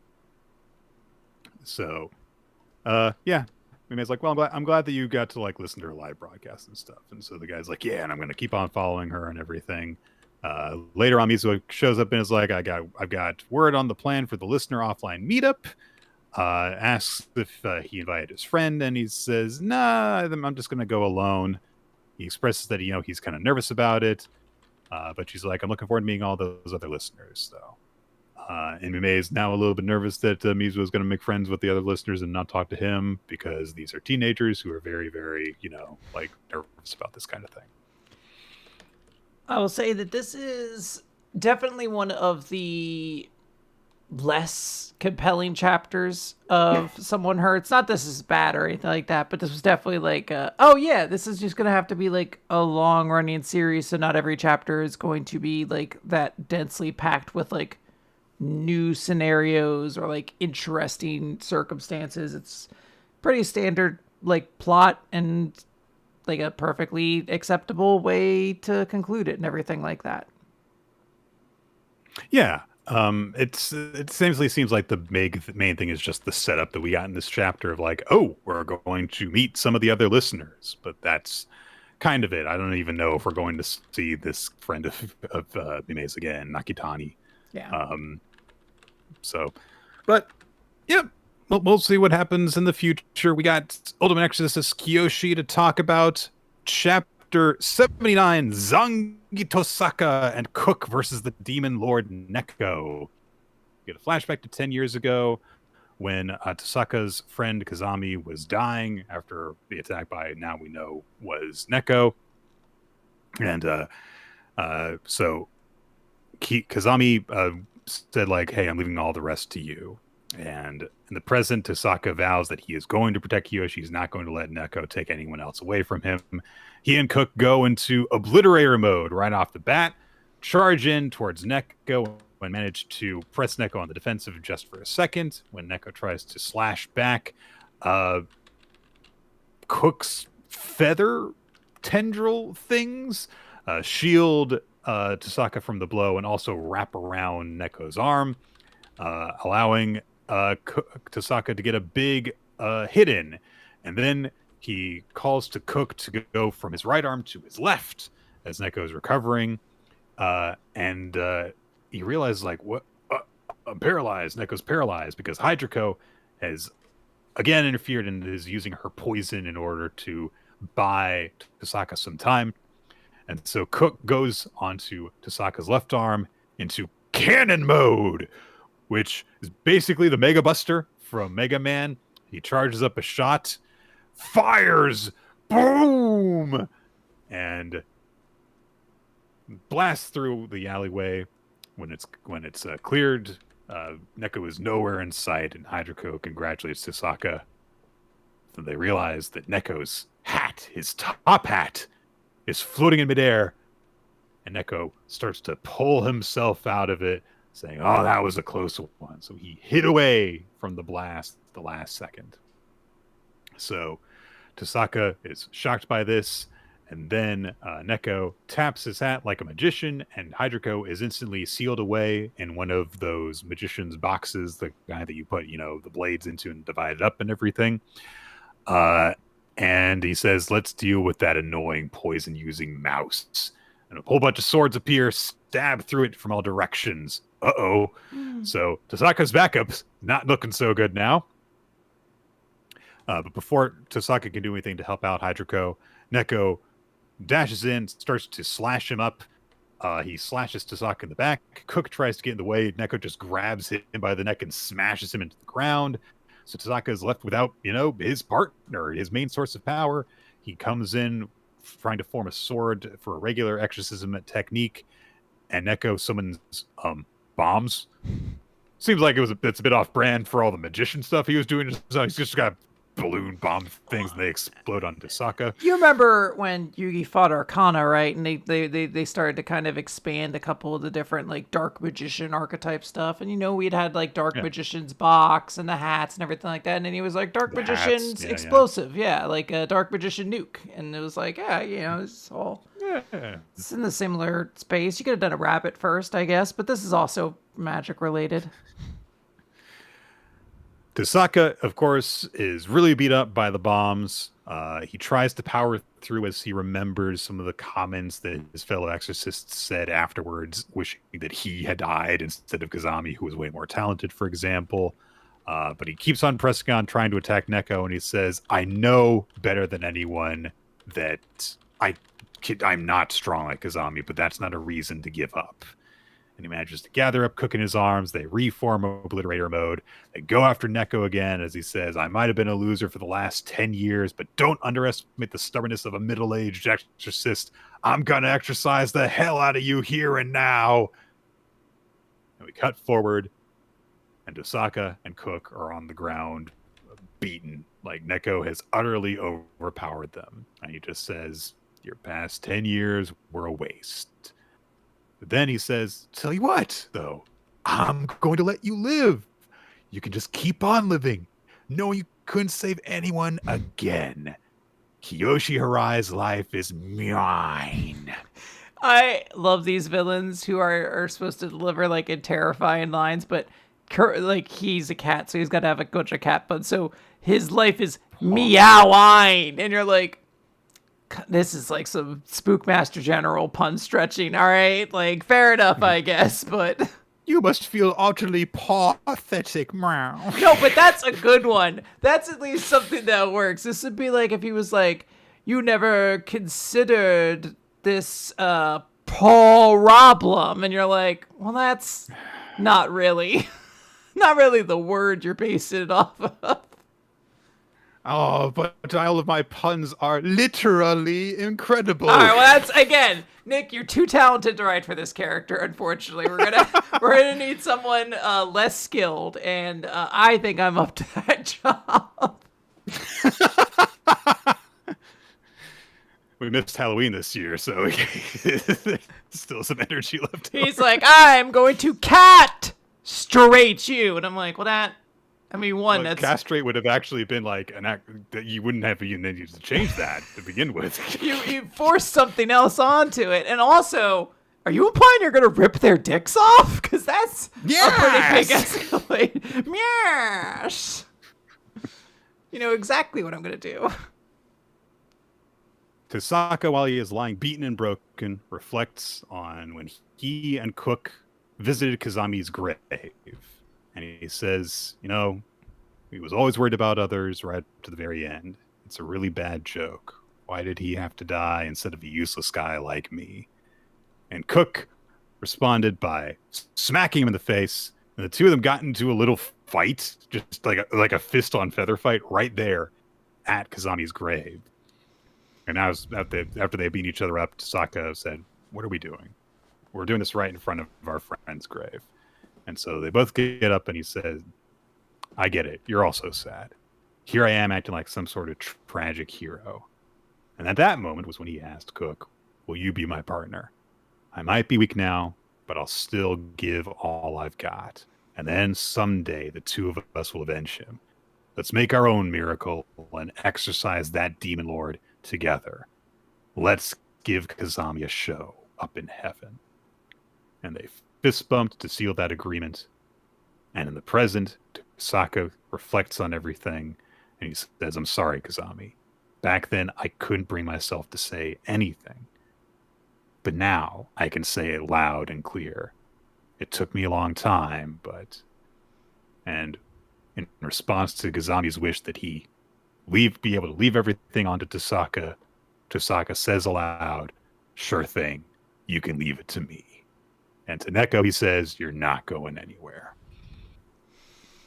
Big hero moment. Hooray. Sure.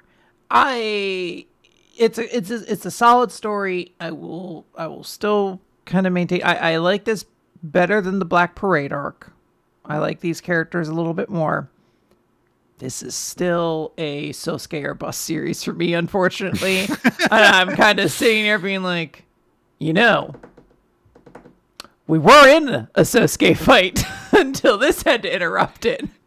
And you know, I don't want to be mean. It's fine, and I am excited to see, you know, how he gets out of this one.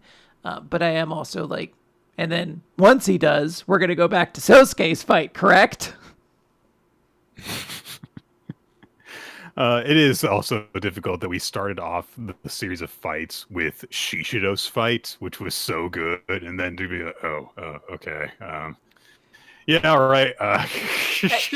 That might also play a factor into it. Tasaka doesn't really have too much going for him besides his partner is a chicken and he's an old man.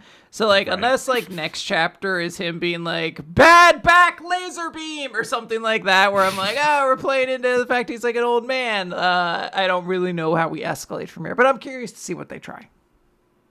Well, we're going to need to see what Underdoctor tries now, Quinn, because it's chapter 3, Salvation. Haiji is working in his home, which is a lab. He's been working with a bunch of lab samples in an underground laboratory. And at that moment, Chiwa comes in and is like, oh, what are you doing? What's all this equipment? It must be really pricey, right? And Haiji's like, I got to keep up to date with the latest releases. And Chiwa's like, you're managing your funds, right? And it's revealed that Haiji has only 80 yen left in his account, which is something like 50 cents. And so she questioned how this is even possible because of the job that they took on recently that was, you know, for 100 million yen. And he's like, yeah, I got an analysis machine and I really wanted it, so I bought it. And so Chiwa says, it sure is expensive, huh? Researching incurable diseases. And Haiji's like, yes, it sure is. Especially the ones I'm researching that have very few cases, orphan diseases. So the key to this kind of dialogue, where someone just explains something, is that the other character is not supposed to know all this stuff already. That's how this is supposed to work.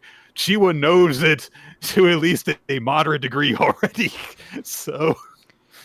Well, you know, but like the fly on the wall, which is us, that's who he's really saying this to.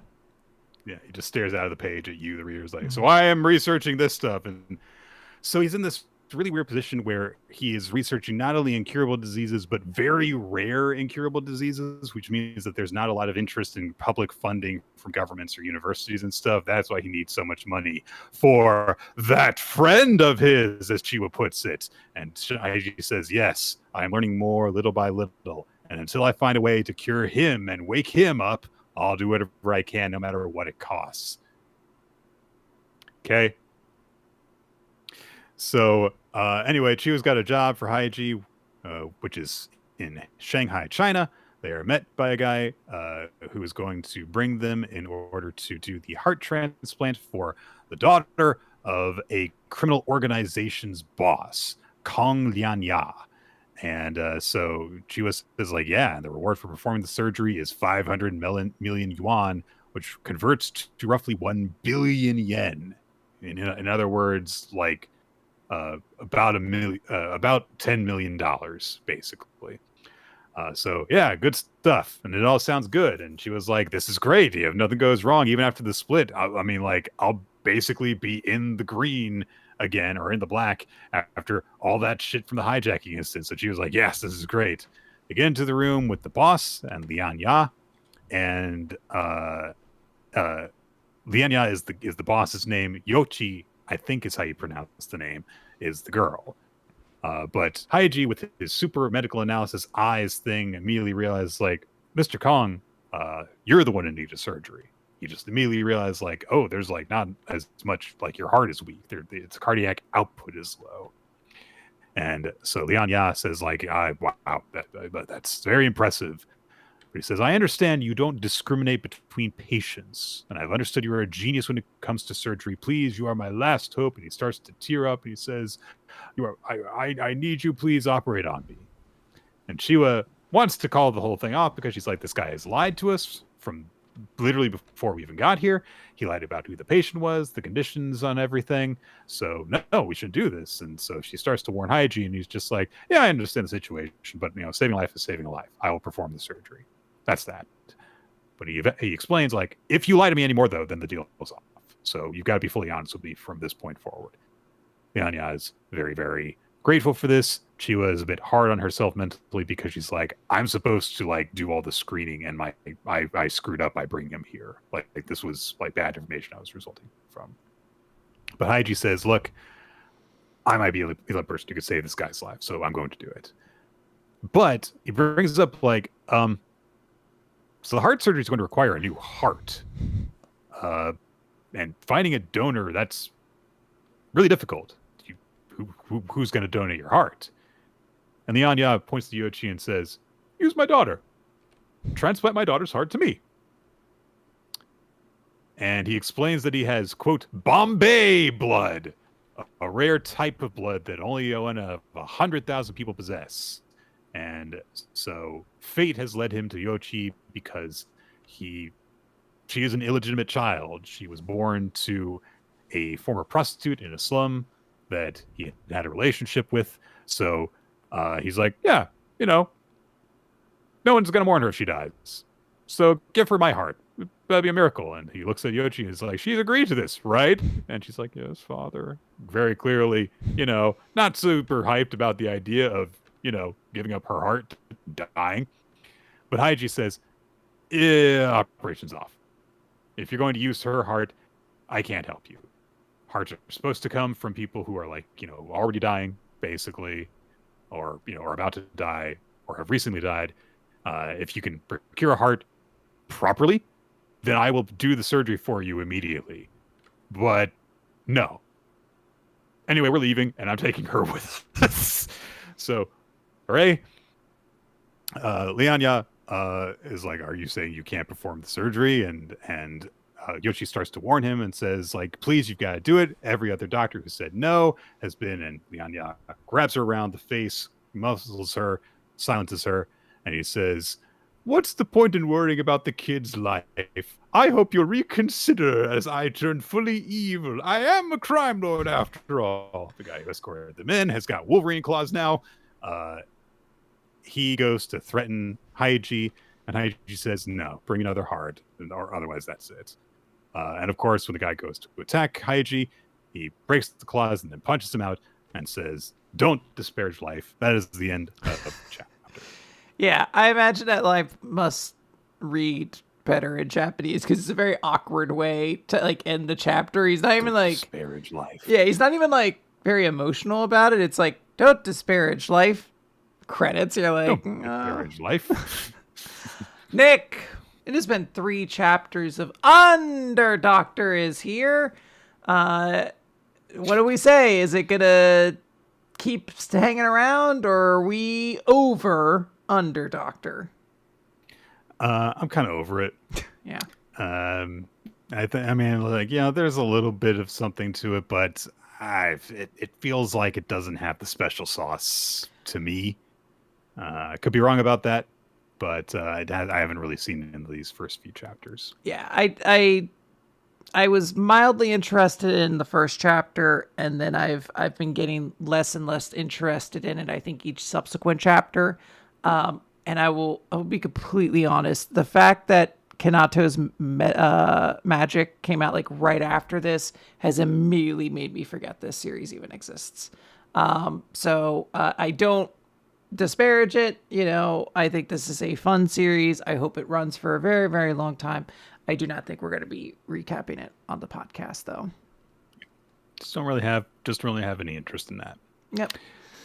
All right. Okay. Nick, Marriagetoxin, chapter 155. Yes, we're back into regular chapters now with Kimie's older brother Kinosaki holding her and Ushio down with his mice to prevent them from going after Gero. Kimie's hamsters are still holding the line, prevent her from being completely swallowed up by all the mice. But she sends a small squad of them, the serious squad, out, and there's this very silly visual with the behemouse and the line of hamsters going up its leg. Is so silly.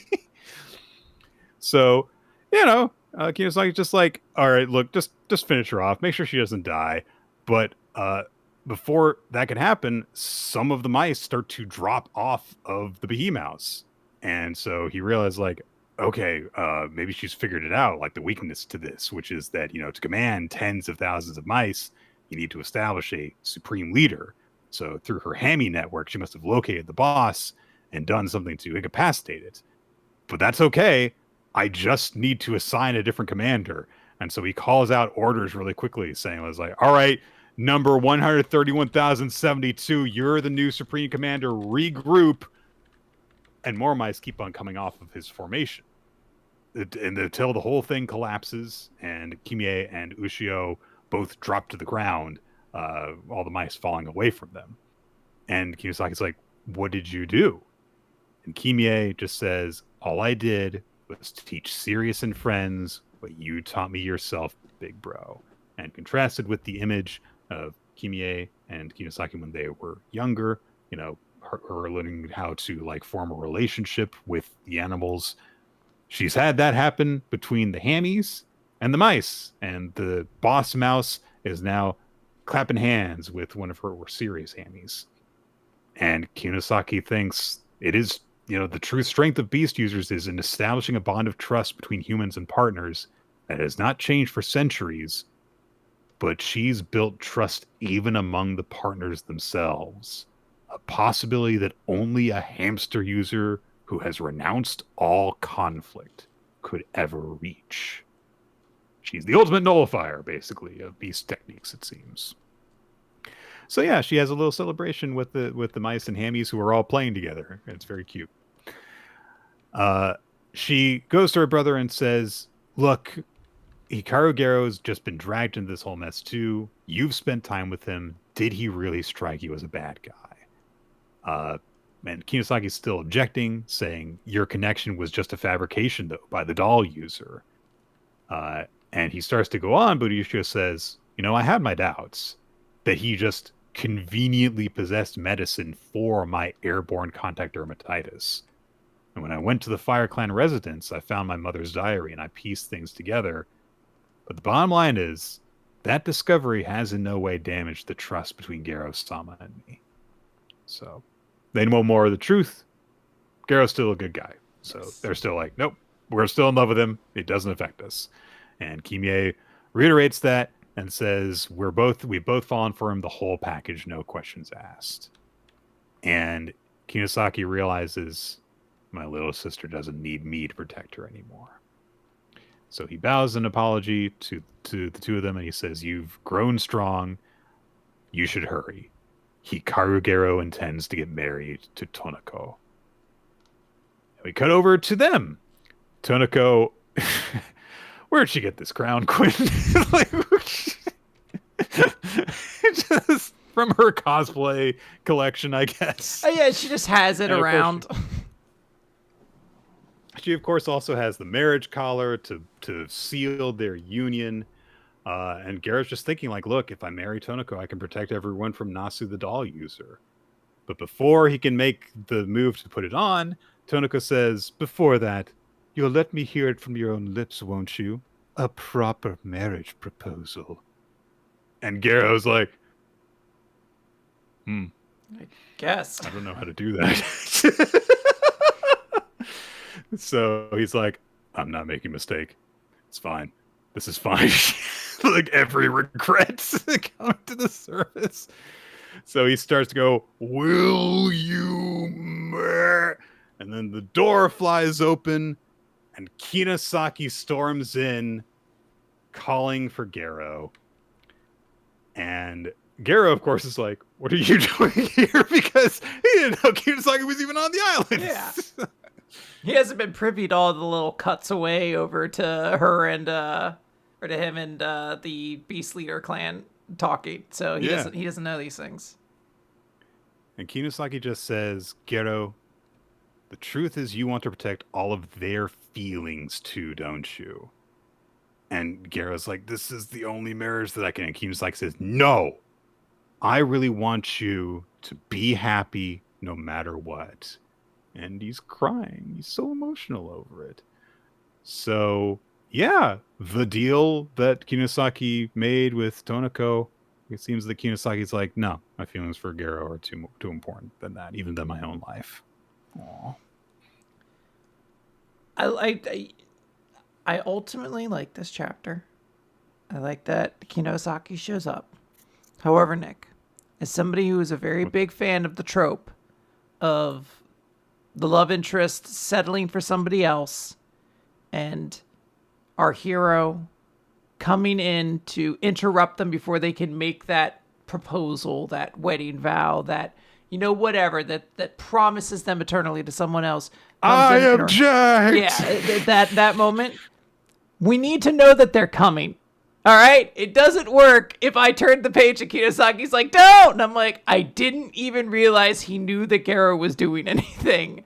So I was what's the big sequence in Shrek 2 that everyone loves? Is they're racing, they've got I need a hero playing in the background, everyone's sacrificing themselves so that Shrek can reach Fiona and stop her from kissing Prince Charming. I get what you mean. Yeah, it's a very sudden interruption. I wanted to see Kinosaki rushing to this scene. Instead, we get As It Is, and it's perfectly fine. I still enjoy it. It's very, very cute. You know, this is my OTP at this point. But yeah, still very, very good chapter. Yeah. All right, new Exorcist, Nick. Chapter 132, Hair. Oh, man. Let them cook, and you get bullshit like this. This was an amazing chapter. Back in full form is new Exorcist, as Yozora has taken on her new form with the unlocking of the egg being cracked and stuff, the new powers awakened and all that shit.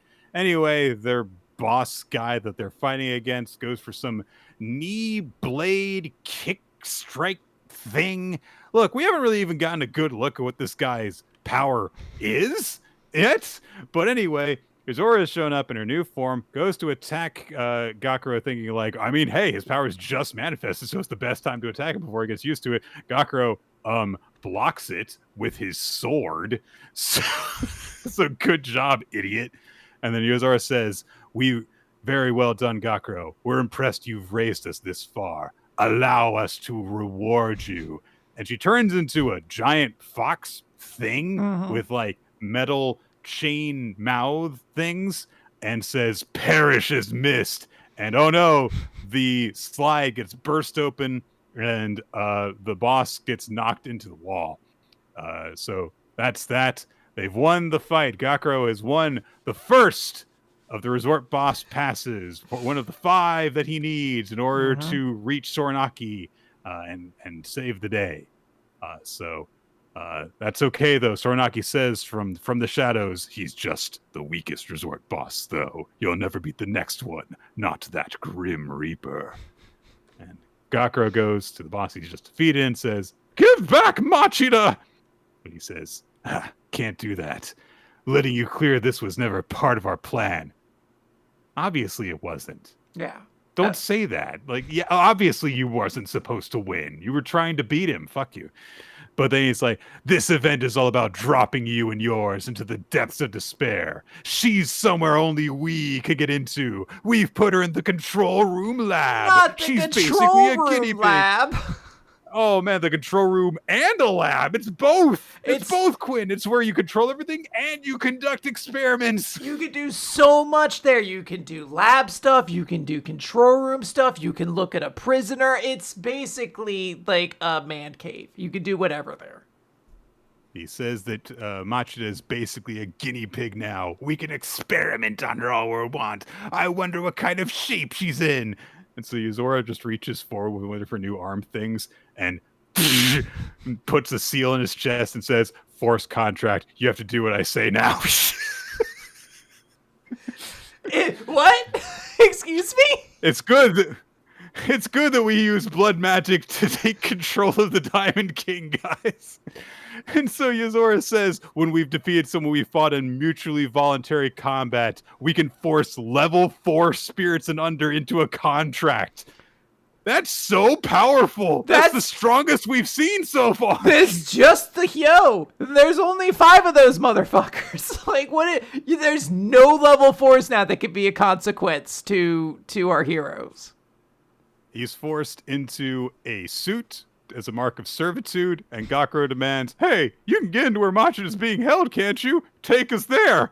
So they go into his back room in the resorts, and so he's like, hey, there's lots of classified intel in here, so don't look around too much. And Yuzora just kicks down a door, and she's like, oh, look, passes for the ropeway. Now we can get to Soranaki. We don't have to do the other 4 things. Fuck the resort bosses. Who wanted to do 5 resort bosses? Oh, 5 resort bosses? That was so 2 chapters ago. Fuck that.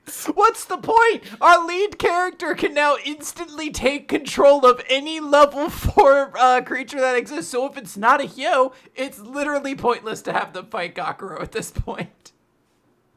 Nui fucking says, we didn't plan this, but we managed to skip the entire event. I like that this manga is like a video game that you could just sequence break, or they're just like, oops, didn't know we could do that, but I guess we just skipped 3 arcs. So then they're like, all right, let's just go rescue Machida. They get inside the lab inside the control room, which is completely dark except for a screen that has Soranaki's face on it. And Soranaki says, if you've made it this far, the event's already over. That's what I was saying, man. Gakuro demands to know where Machida is. Soranaki says, you're strong. You care about your friends. You turn impossible games into possible ones. You've returned from the abyss of death again and again and made Nue's heart race. She can't take her eyes off you. You're her entertaining, important fellow, and I wanted to flatten you and show her. Okay. So his big thing is that, he's like, I wanted to know if we could change, if you could change. And Gakuro says, you're not going to learn anything, though. And so Soranaki says, I like those eyes. Use them and take a good look then. And all the lights come on. And there's a little holding cell that Machida's in. But her arms and legs have started to grow feathers. And she's got little cat ears or something growing out of her head. In other words, she started to transform into a beast, but only in the tamest possible way. Only in the ways that you can still view her sexually. Right. Of course, she's still in her swimsuit from before. Yes. So Gakuro is like, "What have they done to you?" And Machida says, "It's the same." Storanaki says, "It's the same thing I did to Gekka. That's all. In 3 hours, she'll have become a complete monster. Oh no, a time limit, Quinn. What are we gonna do? There's a time limit that they're racing to save Machida against. Oh no!" He says, "There is a way to save her." And he says, "That's a strand of my actual hair. It's been cleaned. Gakuro, eat this. If you do, you'll become a monster, of course, and in exchange, I'll save the girl." And Machida is like, "No, don't do it, no." And Storanaki says, "You who shoulders everyone's lives, or your companion, who's more precious to you than life? Pick one." And Yuzora shouts to Gakuro, like, "Oh, don't do it." But Gakuro says, "I never hesitate. I already know my answer." And he starts to chow down on the single strand of hair in the least efficient way possible. Just curl it up and swallow it, dude. You don't have to bite into it. What are you doing? Stop making this weird. But he points to Storanaki on the screen and says, "Don't just sit there. Cure Machida now." And Storanaki says, "Very well. Kinu, bring her here." And before that happens, as Gakuro starts to convulse and transform and stuff, Gakuro says, "Don't worry, what I'm choosing is a way to save everyone." And he hefts up to his sword, and Yuzora says, "You're planning to have Yokaku eat the anomaly inside you, but the burden of that technique is huge and your opponent is enormous. The burden will kill you before you've consumed him." Yeah, so stakes were established and immediately broken twice in one chapter. But it's okay, though, because we're going to break him a third time, because Natsuki says, "I'll just heal him. That's why I'm here." It's very helpful that Gakuro has been, like, slowly gathering together a team of, like, gods, essentially, just slowly, bit by bit.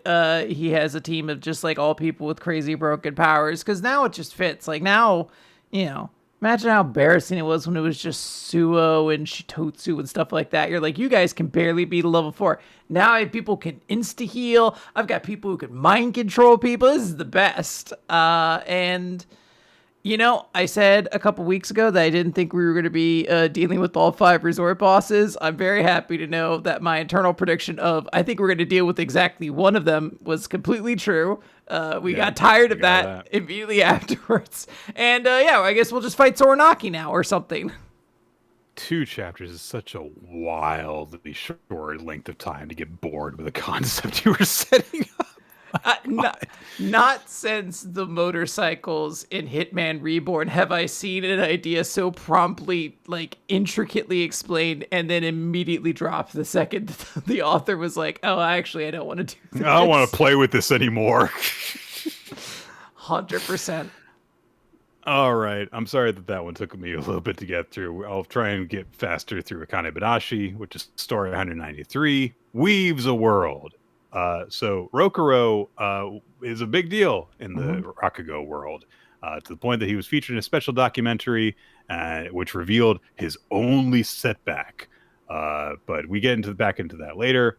Shomei is talking with Akane as they're getting set to watch Rokuro's performance. And he says, like, you know, when you asked me about the evolution of the craftsman style yesterday, I believe I clearly laid out the proper path to take. However, what is proper is not always effective, especially to those who do not recognize recklessness for what it is. Basically, I know you're going to do something stupid, but I guess that you're gonna kind of like set on that. But he does indicate, like, dedication to the story is the essence of the craftsman style, but not every method of dedication is equal in its effectiveness, which I appreciate that we are getting more and more of, like, you know, he's like, it's not just my way or the highway. He acknowledges, like, there are different approaches to things, and sometimes some of them are more effective than others. So you don't always have to adhere to just the one I'm teaching you. So he says, take my advice and learn from his example, the Song of Rokuro Kashiwaya. So Rokuro starts to set up the story Unburied, which is about a man named Hachigoro who spies on his woman-hating neighbor with a young girl in his home. So he starts to go into that, and Akane can feel this melodious mix in Rokuro's voice, and she kind of equates it in her mind to Maikeru's style. But as it's going in, suddenly Rokuro starts to sound creepier, and whereas before she just kind of been like equating him to like a guitar and like a cello in her mind, suddenly she has the image of like one of those instruments coming up behind him and a creepy hand strumming a weird tune on it. And Akane thinks like that's, however, not the only thing that's noteworthy about his performance. It's not just his intonation. And we get a flashback all the way back to when they did the I think it was the bok choy was the thing that they were doing during the celebration way back before the flashback. And how she was having a conversation with Maikara during that, in which he explained like what a Rakugo can do is deliver the raw material of the story through words and gestures. How that material is assembled and enjoyed is up to the audience listening to it. You have to leave Rakugo up to the audience. That's why it depends on them whether or not they enjoy it. But there are exceptions, like Rokuro.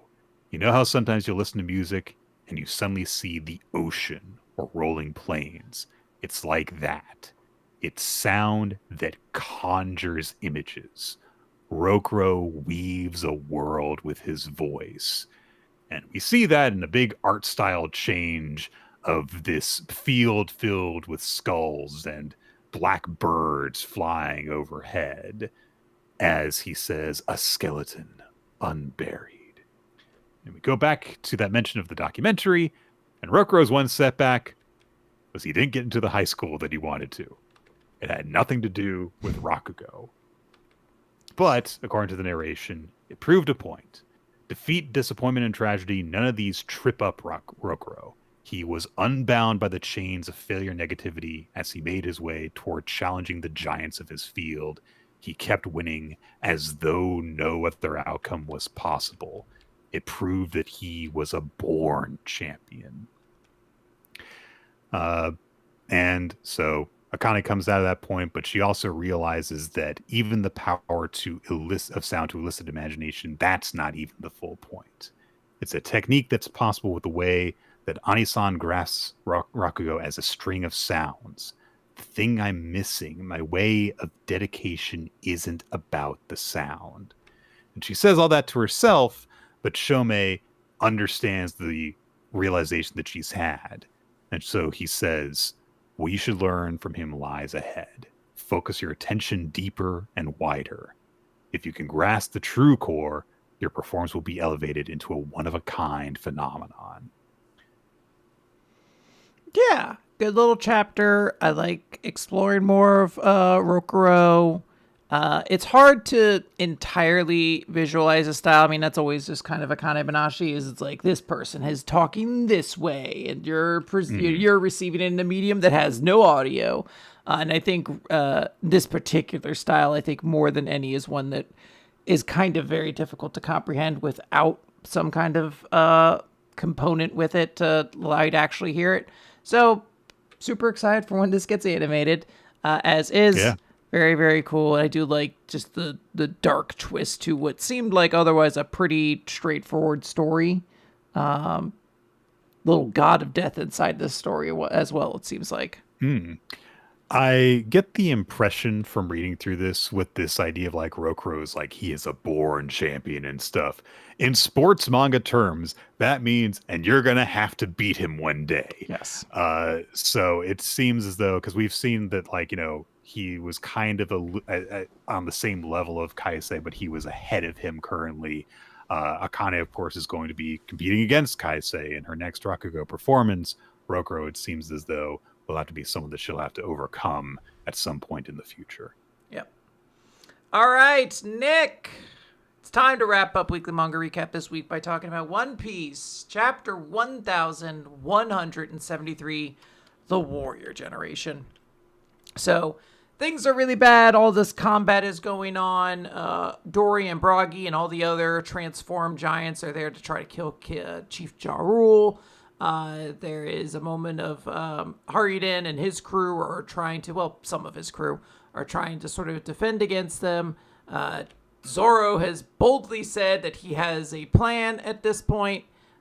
So he's like, hey, is it cool if I cut your friends into pieces? And they're like, great question. They're really highly regarded of the like members of the giant pirate crew. Oh shit, they've spotted us. Go kill them. Do whatever you want. I don't care. Like, it's immediately like, yeah, go for it. And Zoro does a big, jumps on a couple of their heads, gets into the air, and does a big, exciting secret art move, the crossing of the 6 paths, cuts through a whole bunch of them. There's a moment where Dory and Bragi try to attack him while he's in midair, and he basically kind of like uses his swords to like double jump again, but this time down so he can avoid their strikes, and they cut into each other. Yeah, that's how that works. Yeah, sure. They cut into each other, kind of mirroring the combat they've always had, but this time, yeah, they can't like just cut each other apart because they're immortal in this form, and they'll just heal back off of it. Cut over to Brook, who is a caterpillar pushing himself along the ground. And push. And push. And push. He is very dedicated, and he gets all the way onto a branch where you can overlook and see Gunko. And he calls out, Princess Shuri, is that you, Princess Shuri? And Gunko looks over. He's like, no, of course not. I know you can't be here, but you look so alike. It reminds me of her. I couldn't help but just, like, check, I guess. And, even if you're not the same person, you must be related in some way, right? Like, I mean, her hair is blue. So now we know that. Yes. If she were alive, she'd have to be over 80 years old at this point. She certainly wouldn't recognize me, not in the state item. But your face, your blue hair, your mismatched eyes, the Holy Land, your love of music, it all aligns, doesn't it, Princess Shuri? And then Brook says, I never wanted to think of you again for the rest of my life. Not the father-killing princess. The life you stole away belonged to the man to whom I owe everything. So I guess Brook's, this was Oda being like, maybe Laboon isn't sad enough. Maybe Brook needs a sadder backstory for me to involve in some point. So Gunko has this moment of hearing all this. She's like, and we see Imu putting this pressure on her, being like, no, is your memory coming back? And she has to stop herself, but she gains control for just a moment, Nick, and she shouts out for Brook to run. And the arrows that were holding him loosen up, and he's able to slip out before Imu takes direct control again at this point. And Brook, kind of in confusion at this point, is like, what do you mean run? Don't you realize I came to finish what was started? Who in the world are you? And Imu, in full control of Gunko at this point, has her attack him and says, shut thy mouth, what are thee to Gunko? We cut over to the other Straw Hats, who we see that brief moment where Gunko Shuri was in control of her powers and loosened them worked. All the other Straw Hats are free, with the exception of Robin, who was restrained with all the arrows that she sent out were briefly loosened. Yeah. Yes, so everyone else has managed to get out. The little scene ends with Sanji showing up, so I guess that's, we'll see what happens next time. But we cut over to the children who are marching, and Summers is there just being an asshole. He has made some kind of, vine thorn monster that he's riding upon, in front of these kids. And he's just laughing at them. He's just a complete dick basket all the way around. He's taunting them. He's like, get one last look of Elbath, because you're never going to see this place again. And we cut over. We see that oh my gosh, I'm forgetting the name of the monster. The Drugar, whatever Luffy is when he's in Gear 5. I'm forgetting the name. Nika. It's evil Nika destroying things with his evil blade, the god of destruction. It's really, really bad. But then, we see the warrior knights are going to come in. They're like, hey, we're from the warrior generation. We are going to fight. But then we also see members of Haruden's crew are lining up. Rodo even comes in to join them, and it's a triple attack. I don't know what they do. They seem to just all swing their weapons in such a way that it fires a laser beam. Shoots a laser. I presume it's supposed to be like an impact beam of some kind, but it truly just looks like a laser beam. And the chapter ends with the, Draugr Nika being defeated and falling onto the ship that they were going to use to take the children away on. So the chapter just ends with Summers being like, "Oh, shoot the ship! I needed that!"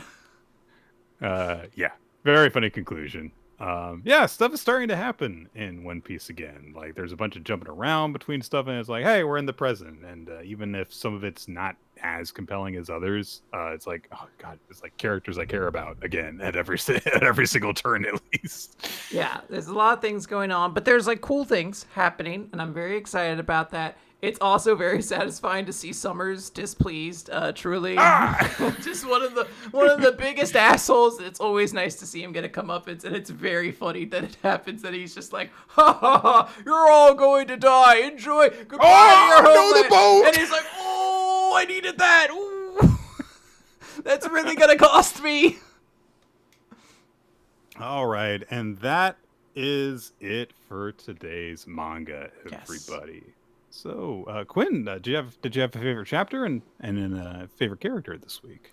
Favorite character I can do first, because that's an immediate. It's Hanako, the ghost, toilet ghost from Dandadan. She killed a man with a urinal. Well, I guess she didn't kill the man she hit with the urinal, but she did flush 2 men down a urinal and presumably killed them as well. Killed them. Yeah, deeply satisfying in its how disturbing it was. Oh yeah, some of the moves were very intense, very creative, and I love the way that she acts after she's won, because she seems just like this little demon child, and then afterwards she's just like, "Oh wow, that was scary."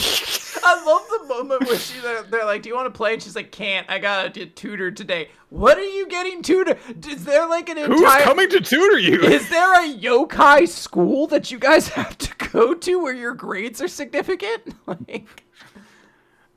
So yeah, I think I'll also chime in and say that yeah, Hanako is my MVP on that, and I think that I will say that my favorite chapter this week was Ichi the Witch. Just a very impeccably paced and well executed chapter for the hero's big return. Very satisfying. I love that we do have that brief moment of like, oh no, Uroro's in control, and so then you've got the brief denial where you think that the big thing's going to happen, and then no, here it is. And Ichi gets to make an even bigger, cool return with lashing out with the Inazuri to end the chapter. Yeah, I like that, and I think that would be the one I'm going to go with. But I in our recap of it, I forgot how funny Kinato's magic was, and I think I'm going to end up giving it to Kinato's magic again. I loved how funny it was. It was the exact right style of humor. There was like great escalations. And I even liked how the end of it sets ourselves up for like now a journey. Our hero has the lowest rank anyone's ever gotten before in this like, mercenary agency or whatever. So now our hero is going to have to rise from the very bottom to the very top. And that's just a satisfying like tone to set a series off on. Absolutely. The audience, the audience, by the way, picked Marriagetoxin. It looks like won out on Character of the Week, and then Series of the Week, and then Shinatsu from Blue Box won Character of the Week. She was fun in the chapter. Offered some nice wisdom too as well. So I get that. Yeah, absolutely. Well, that's going to do it until next week, everybody. We are going to be signing off here from twitch.tv/RoloT, which is where we record the show live. Currently, we are doing it Tuesdays around 7:30 to 8 Eastern Time. We go for a couple hours whenever we're doing the recording, and you can join us for that here on Twitch.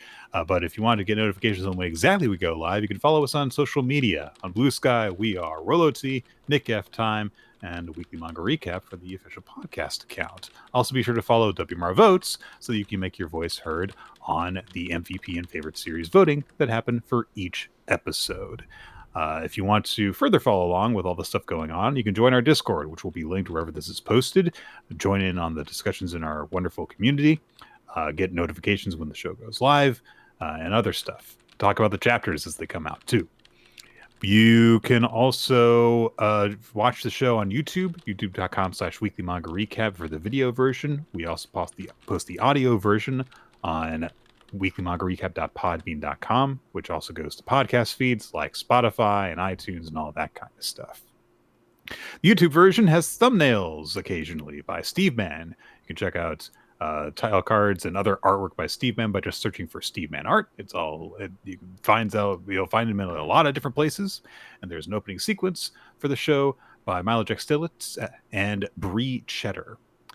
And that is about going to do it. We have Patreon. Patreon.com/weekly manga recap if you want to help financially support the show and also get some bonus content along with it.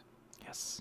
All right, that's going to do it. Goodbye, everybody. We'll see you next time on Weekly Manga Recap. Ooh.